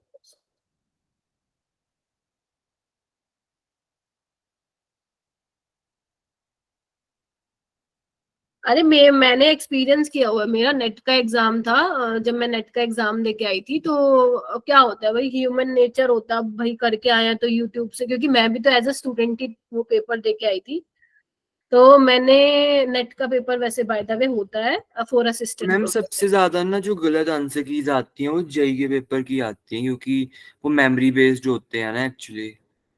हाँ, तो इसीलिए आपको डीमोटिवेट कभी भी मत होना जब आप आंसर की देख, क्योंकि नीट का तो चलो अपने पास पेपर होता है तो वो आंसर सही होता है, बट नीट में भी पिछले बार कंट्रोवर्सी में थे 2 क्वेश्चन। ठीक है, बट ये होता है, तो मैं हमेशा बोलूंगी, मेरे साथ खुद ही हुआ है, मैं पेपर दे के आई हूँ और मैं यूट्यूब पे आंसर देख रही हूँ, और जो मैं करके आई हूँ वो जो वो बता रहे थे वो गलत था, तो मैं तो डिप्रेस हो गई थी। मैंने कहा भाई साहब मेरा इस बार भी नहीं होना क्लियर, है ना। और जब रिस्पॉन्स शीट आई उसमें मेरे वो 2 क्वेश्चन ठीक थे, मतलब मेरे 4 नंबर के 2 क्वेश्चन थे, और तो मेरे 10 नंबर बेसिकली ज्यादा आ गए, आने ही थे क्योंकि सही था। तो यूट्यूब पे थोड़ा सा मतलब मत रिलाई किया करो, और जब रिस्पॉन्स शीट आ जाए तब थोड़ा। हाँ बट जेई ने इस बार गलत आंसर भी दिए थे जो बाद में उसने ठीक कर दिए थे, ये भी था। हो गया ये क्वेश्चन? Yes ma'am. मैम इसे इंटीजर में देना है, मतलब होल वैल्यू में? ये हाँ, नहीं तो मेरे को एग्जैक्ट बता दो चलेगा, कोई दिक्कत नहीं है। मैम हो गया। एग्जैक्ट तो 14.86 आ रहा है। बड़ी जल्दी कर लेते हो यार तुम सोल्व। Yes ma'am 14.886 something. ठीक है, तो इसमें हाँ अराउंड 15 कर देना। ठीक है, वही सेम क्वेश्चन है, मतलब जैसे अपन ने अभी किया है, डिप्रेशन इन फ्रीजिंग पॉइंट का ही फॉर्मूला लगाओगे। ठीक है, आयोटा KFM। आयोटा तो वन ही मोलैलिटी। लेंगे इसमें। केएफ की वैल्यू ले लो 1.86 केल्विन केजी पर मोल, और ये क्या हो जाएगा, W2 कितना है W निकालना है। मोलर मास 62 into W1 कितना है अपना 18.6 केजी। 18.6। ग्राम में करोगे क्या चेंज, करने की जरूरत है तो नो मैम, केजी में ही करेंगे ना। kg में। केजी में देखो। अब समझ में आया, जो तुम अपने नोट से जो भी तुम पढ़ते हो, यहाँ पे तुम 1000 पढ़ते हो ऊपर। ठीक है, तो 1000 लगाओगे तो फिर देखो यहाँ पे क्या हो जाएगा, इधर देखो। तो बेसिकली केजी से मेरा केजी कैंसिल हो गया, और क्या हुआ, पर मोल से पर मोल कैंसिल हो गया, देखो नजर Yes, ma'am. मारो। और जो डेल्टा टीएफ है कितना दिया हुआ है, ये दिया हुआ है -24, तो जीरो में से वो कर लेना 24 आ जाएगा। केल्विन ले लो क्योंकि चेंज में कोई डिफरेंस नहीं होता, तो मैंने इससे ये कैंसिल कर दिया। ठीक है, और आयोटा तो 1 था ही। ठीक है, तो अब W2 हमारा ग्राम में आएगा, देख रहे हो आप, क्योंकि मेरी यूनिट में सिर्फ ग्राम बचा है, but answer Yes, report ma'am. करना है तुम्हें केजी में, तो ग्राम निकाल के उसको 1000 से क्या कर दोगे, डिवाइड कर दोगे, तो तुम्हारा आंसर आ जाएगा। ठीक है, तो कभी भी मैं आपको, आप लोगों को याद होगा, मैं कभी भी नहीं रटवाती हूँ कि प्लीज रट्टा मार लो कि मल्टीप्लाई 1000 होगा हमेशा।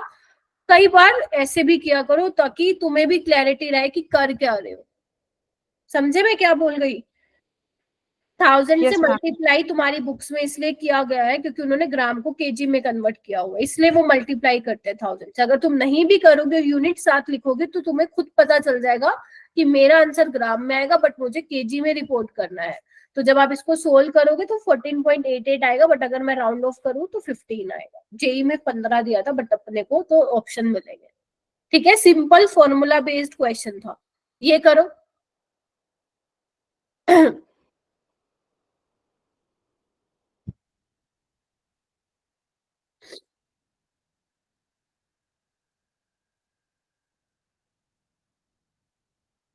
अलीशा आंसर मत देखना, 6 मई को मैं तुम्हें आंसर की खुद प्रोवाइड कर दूंगी। ठीक है, मत देखना।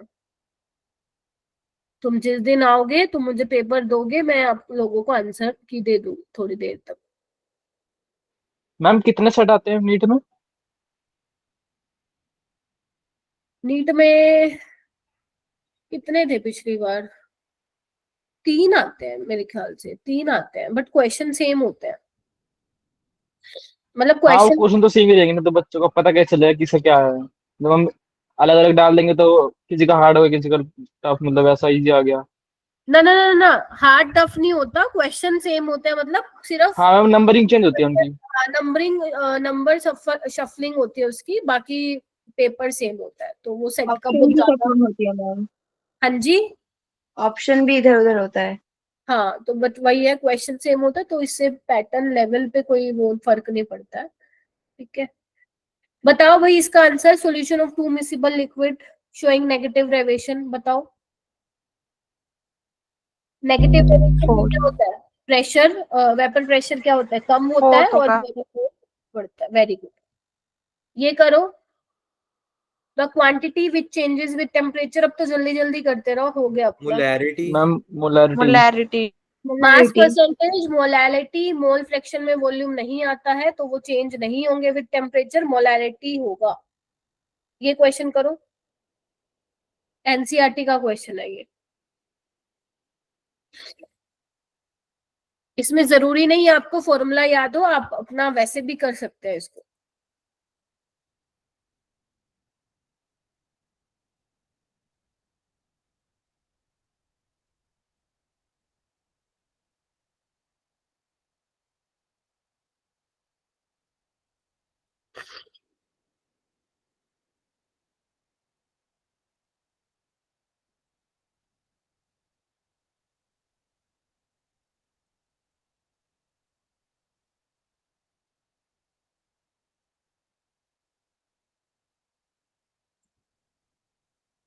हाँ जी,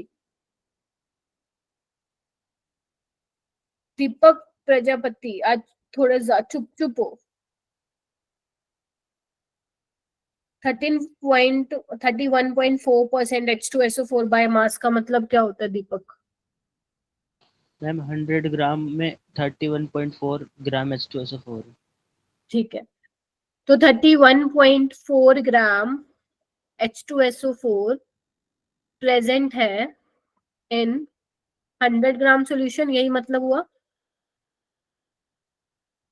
ठीक है, डेंसिटी आपको गिवन है, मोलैरिटी निकाले। मोलैरिटी होता है हमारे पास number of moles of solute, यानी कि given mass by molar mass into volume of solution in litre. ठीक है, गिवन मास है, यस मैम ये रहा। मोलर मास है, यस मैम। वॉल्यूम नहीं है, वॉल्यूम कैसे निकाल के आएंगे? बोलो, चुप क्यों हो गए? नहीं आता है क्या? Ma'am mass density into volume. Density बोलो इज ना इक्वल टू फिर। Mass by volume. डेंसिटी ये नहीं बोलना, मास बाय वॉल्यूम नहीं बोलना। डेंसिटी सॉल्यूशन की है तो मास भी सॉल्यूशन का रखोगे और वॉल्यूम भी सॉल्यूशन का रखोगे। तो डेंसिटी अपने को दी हुई है 1.25 ग्राम पर ml। ठीक है, और मास कितना दिया अपने अपने को दिया हुआ है 100 सॉल्यूशन का। तो यहाँ से वॉल्यूम 100 निकल जाएगा। वॉल्यूम ऑफ सॉल्यूशन लीटर में निकाल लेना, 80 ml में निकालोगे तो 80 ml आ जाएगा। ठीक है, तो 31.4 98 80 ml और ऊपर 1000 से मल्टीप्लाई कर देना and you will get your answer. आसपास कितना आएगा? इसको कितना लोगे? 32 ले लो, इसको 2 के आसपास आ जाएगा, सॉरी 4 के आसपास। मैम 4 आ रहा है। ऐसे क्वेश्चन भी आने चाहिए भाई तुम लोगों को, जहाँ पे डायरेक्ट मोलैरिटी मतलब मोलैरिटी पूछी हुई है बट वॉल्यूम डायरेक्ट ना देके वो डेंसिटी दे रहा है। ठीक है, तो डेंसिटी की हेल्प से आप वॉल्यूम ऑफ सॉल्यूशन निकाल लो। ये वाला क्वेश्चन करो।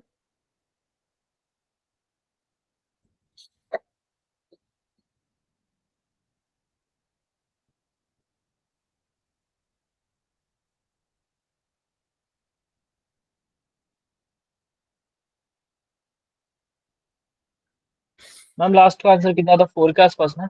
हाँ 4। ओके। आज कौन नहीं आया? बच्चे कम लग रहे हैं आज मेरे को। निगम नहीं आया, सलोनी नहीं आई, नीलम भी नहीं आई।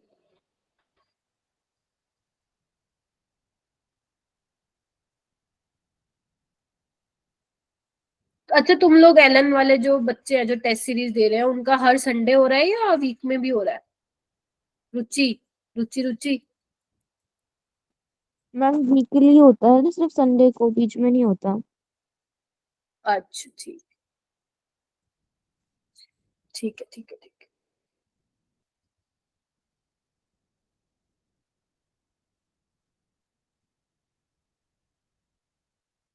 मैम चलो डन। फिर हो गया, हो जाएगा ये तो, हाँ मैम हो गया। मैम है ना? कैसे किया? Osmotic pressure of the same solution at pi equal to CRT। CRT pi 1/2 equal to T1/T2 T1/T2। Equal to pi 2 कर दिया तुम लोगों ने क्या? Yes ma'am. T1 RT1 C2 RT2। ठीक है, R से R तो कैंसिल हो जाएगा। अब C1 कितना दिया हो अपने को?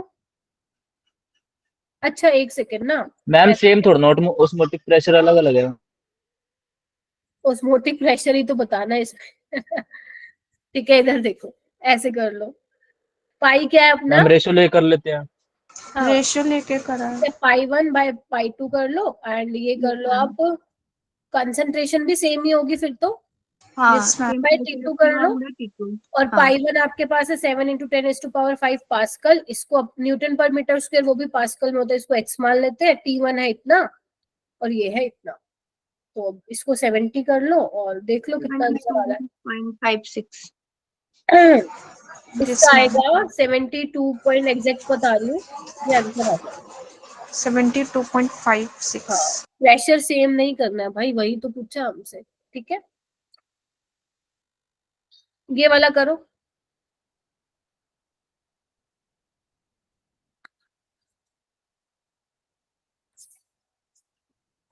रिलेशन पता होना चाहिए इसके लिए तुम लोगों को, वैसे तो वैसे भी कर सकते हो।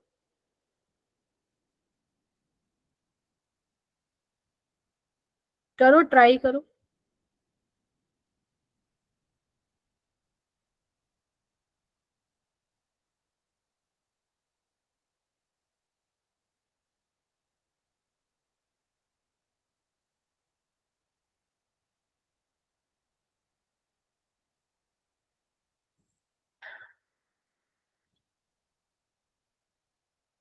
Molarity into 1000 divided by density of solution into 100 minus mm2। m है molarity और m2 है molecular mass of solute। क्या तुम्हें सारी वैल्यू दे रखी है क्या? मोलारिटी गिवन है 0.8, देखो इधर, into 1000 डेंसिटी ऑफ सोल्यूशन भी दिया हुआ है।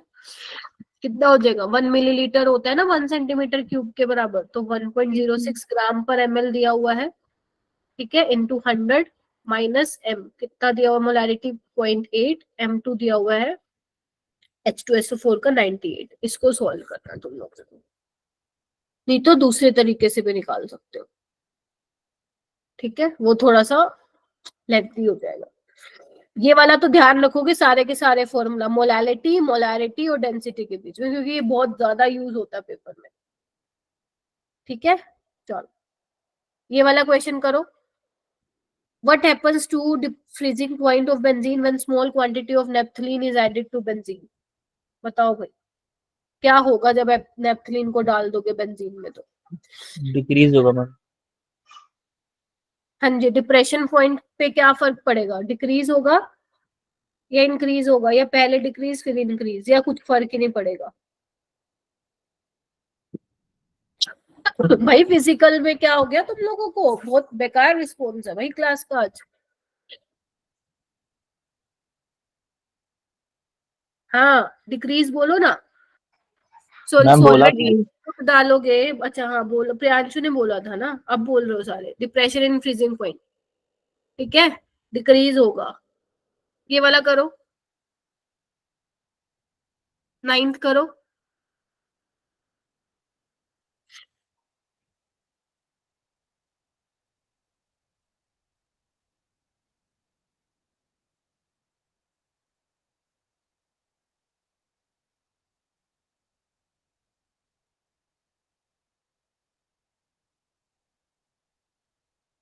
कर लोगे इसको?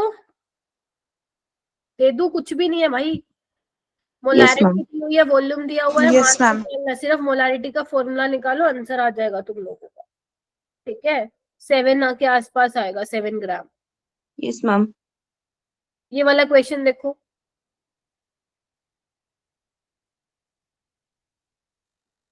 इलेवन 11.7 नहीं, 7 लिखा हुआ है भाई मेरे पास, तो 7 आंसर है इसका, 7 ग्राम 9th वाला। हाँ मैम अप्रोक्स 7 ही आएगा। हाँ 11.7 क्यों बोल रहे हो? एक substance in a solution of mixture A, B and C with the respective number of mole and as Na, Nb and C mole fraction of C। तो ले बताओ भाई, फॉर्मूला बेस्ड क्वेश्चन है। 2, I was second that. अभी भी सी बोल रहे हो तुम लोग भाई। मोल फ्रैक्शन क्या होता है? मेरे को लग रहा है तुम बस हाई लेवल करे जा रहे हो, बेसिक नहीं हो रहा है। नंबर ऑफ मोल्स ऑफ सी आ जाएगा divided by total number of moles ना। Yes. Yes ma'am. ये होमवर्क रहेगा तुम्हें तुम्हारा। आपसे पूछा है कि highest depression in freezing point आपको बताना है या लोवेस्ट फ्रीजिंग पॉइंट बताना है, ठीक है। सोल्व कर लेना इसको, हो जाएगा क्या? एक बार देख लो आराम से। 180 ग्राम एसिटिक एसिड दिया हुआ है वाटर में, दूसरा एसिटिक एसिड बेंजीन में दिया हुआ है, फिर बेंजोइक एसिड डिसोल्व किया बेंजीन में, फिर ग्लूकोज को डिसोल्व किया पानी में। मैम बेंजीन वाला होगा सेकंड ऑप्शन। वाई आंसर बताओ, क्यों मैम होगा? केएफ और केबी की ज्यादा वैल्यू होती है, और मैम एसिटिक एसिड का मास भी कम है तो बोल ज्यादा होंगे। White, very good. और बताओ किसी ने क्या सोचा? बताओ बताओ, ये सोचा किसी ने? क्योंकि आपको देखो ये तो पता है ना आपकी कोलिगेटिव प्रॉपर्टी मोलर मास के इनवर्सली प्रोपोर्शन होती है, ठीक है। तो जिसका मोलर मास कम होगा उसका ज्यादा होगा। अब अगर मैं बात करूं बेंजोइक एसिड और ग्लूकोज का, इनका तो ज्यादा है, ये बेचारे 60 पे है, बेंजोइक एसिड का 122 होता है, इसका 180 होता है, ठीक है। तो ये तो वैसे ही हटा दो। अब इसको किस बेसिस पे बताओगे आप, फिर केएफ की वैल्यू आपको मालूम होनी चाहिए कि बेंजीन की ज्यादा होती है, वाटर की 1.86 के आसपास होती है, यस मैम। है ना। तो फिर सेकंड वाले का जो है वो ज्यादा हो जाएगा। ये बताओ, ये तो अभी किया अपन ने, positive deviation from Raoult law.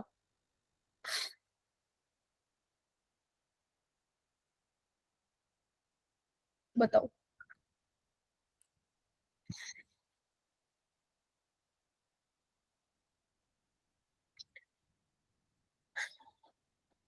कहीं पे अल्कोहल हो, CS2 हो, तो उसको डायरेक्ट देख के मार्क कर दिया करो, पॉजिटिव मैम डेविएशन होगा, ठीक है। फोर्थ ऑप्शन इज करेक्ट, ठीक है।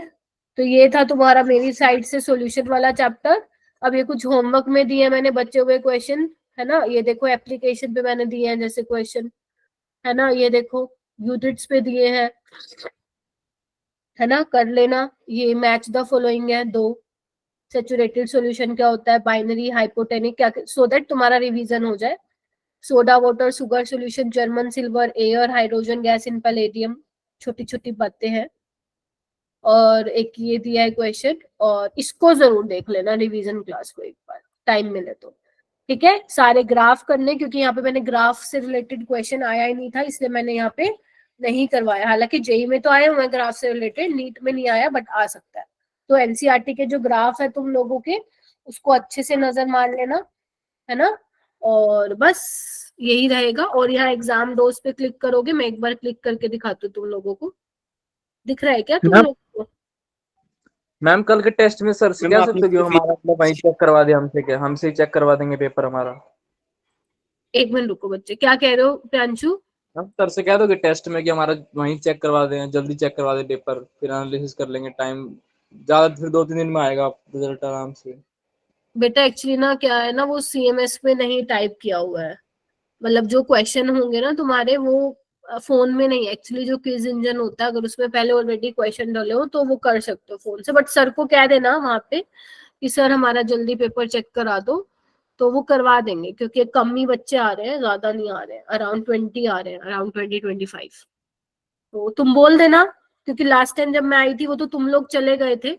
बट अभी बोल देना कि सर हमारा पेपर चेक कर दो, ठीक है। ये देखो, ये रहा एग्जाम डोज, उस पे क्लिक करोगे खुल जाएगा, इसको पढ़ लेना। इसमें मैंने लिखी हुई है सारी चीजें, और ट्रिक भी लिखी हुई है यहाँ पे। देखो नॉन आइडियल दिख रहा है क्या, विजिबल है? हाँ, ठीक है। और ये आइसोट्रोप वाले देखो, ज्यादा क्वेश्चन तो नहीं आए, बट ये पढ़ लेना, मिनिमम बॉइलिंग आइसोट्रोप और मैक्सिमम। और ये आपकी कोलिगेटिव प्रॉपर्टी, बेसिकली ये तुम्हारे फॉर्मूला शीट है जिसको तुम बोलते हो, ठीक है। डिसोसिएशन के लिए आइटा की वैल्यू ग्रेटर देन 1 होती है, एसोसिएशन के लिए लेस देन 1 होती है। फॉर्मूला देख लो। डिसोसिएशन के लिए अल्फा होता है iota -1 divided by n-1। 100% dissociation के लिए आइटा n के बराबर होता है। एसोसिएशन के लिए अल्फा की वैल्यू होती है आइटा -1 डिवाइडेड बाय 1/n-1 होती है, ठीक है। और आइसोटोनिक, ये सब जो है यहाँ पे मैंने लिख दिया है, ठीक है। W2 आपको किसमें लेना है, M2 किसमें होना चाहिए, वॉल्यूम किसमें होना चाहिए, R किसमें होना चाहिए, T किसमें होना चाहिए। बेस्ट कोलिगेटिव प्रॉपर्टी है टू फाइंड मोलिकुलर मास, ठीक है। एब्यूलोस मतलब पढ़ लेना, कहने का मतलब है, ठीक है। चलो मैम इसमें ज्यादातर क्वेश्चन आने के चांसेस कॉलिगेटिव, अगर न्यूमेरिकल आएगा तो ज्यादातर कॉलिगेटिव प्रॉपर्टीज ही आएगा जी, ना? हाँ जी, वहीं से चांसेस रहते हैं। और उसमें भी लोवरिंग वेपर प्रेशर वाला जो है रिलेटिव, उससे कम चांसेस ही है, ना के बराबर। Okay ma'am. तो कर लेना इसको, है ना। अब ऑर्गेनिक तो मेरे ख्याल से रिवाइज हो गई है, मैंने तो देखो अपनी तरफ से करवा दी है, क्योंकि अब इसके बाद ऑर्गेनिक रिवाइज नहीं होगी। तो जब भी तुम लोगों को ऑर्गेनिक रिवाइज करनी है, सीक्वेंस वाले सवाल कर लेना जो कराए थे मैंने। और उसके अलावा अब मैं फिजिकल कराऊंगी। कल अपना इलेक्ट्रोकेमिस्ट्री की क्लास होती थी, ठीक है। Okay revise ma'am. करके आना सारे बच्चे। तो टेस्ट है कल टेस्ट है? अच्छा अच्छा, कल तो संडे है। हाँ कल संडे है, परसों परसों कराऊंगी।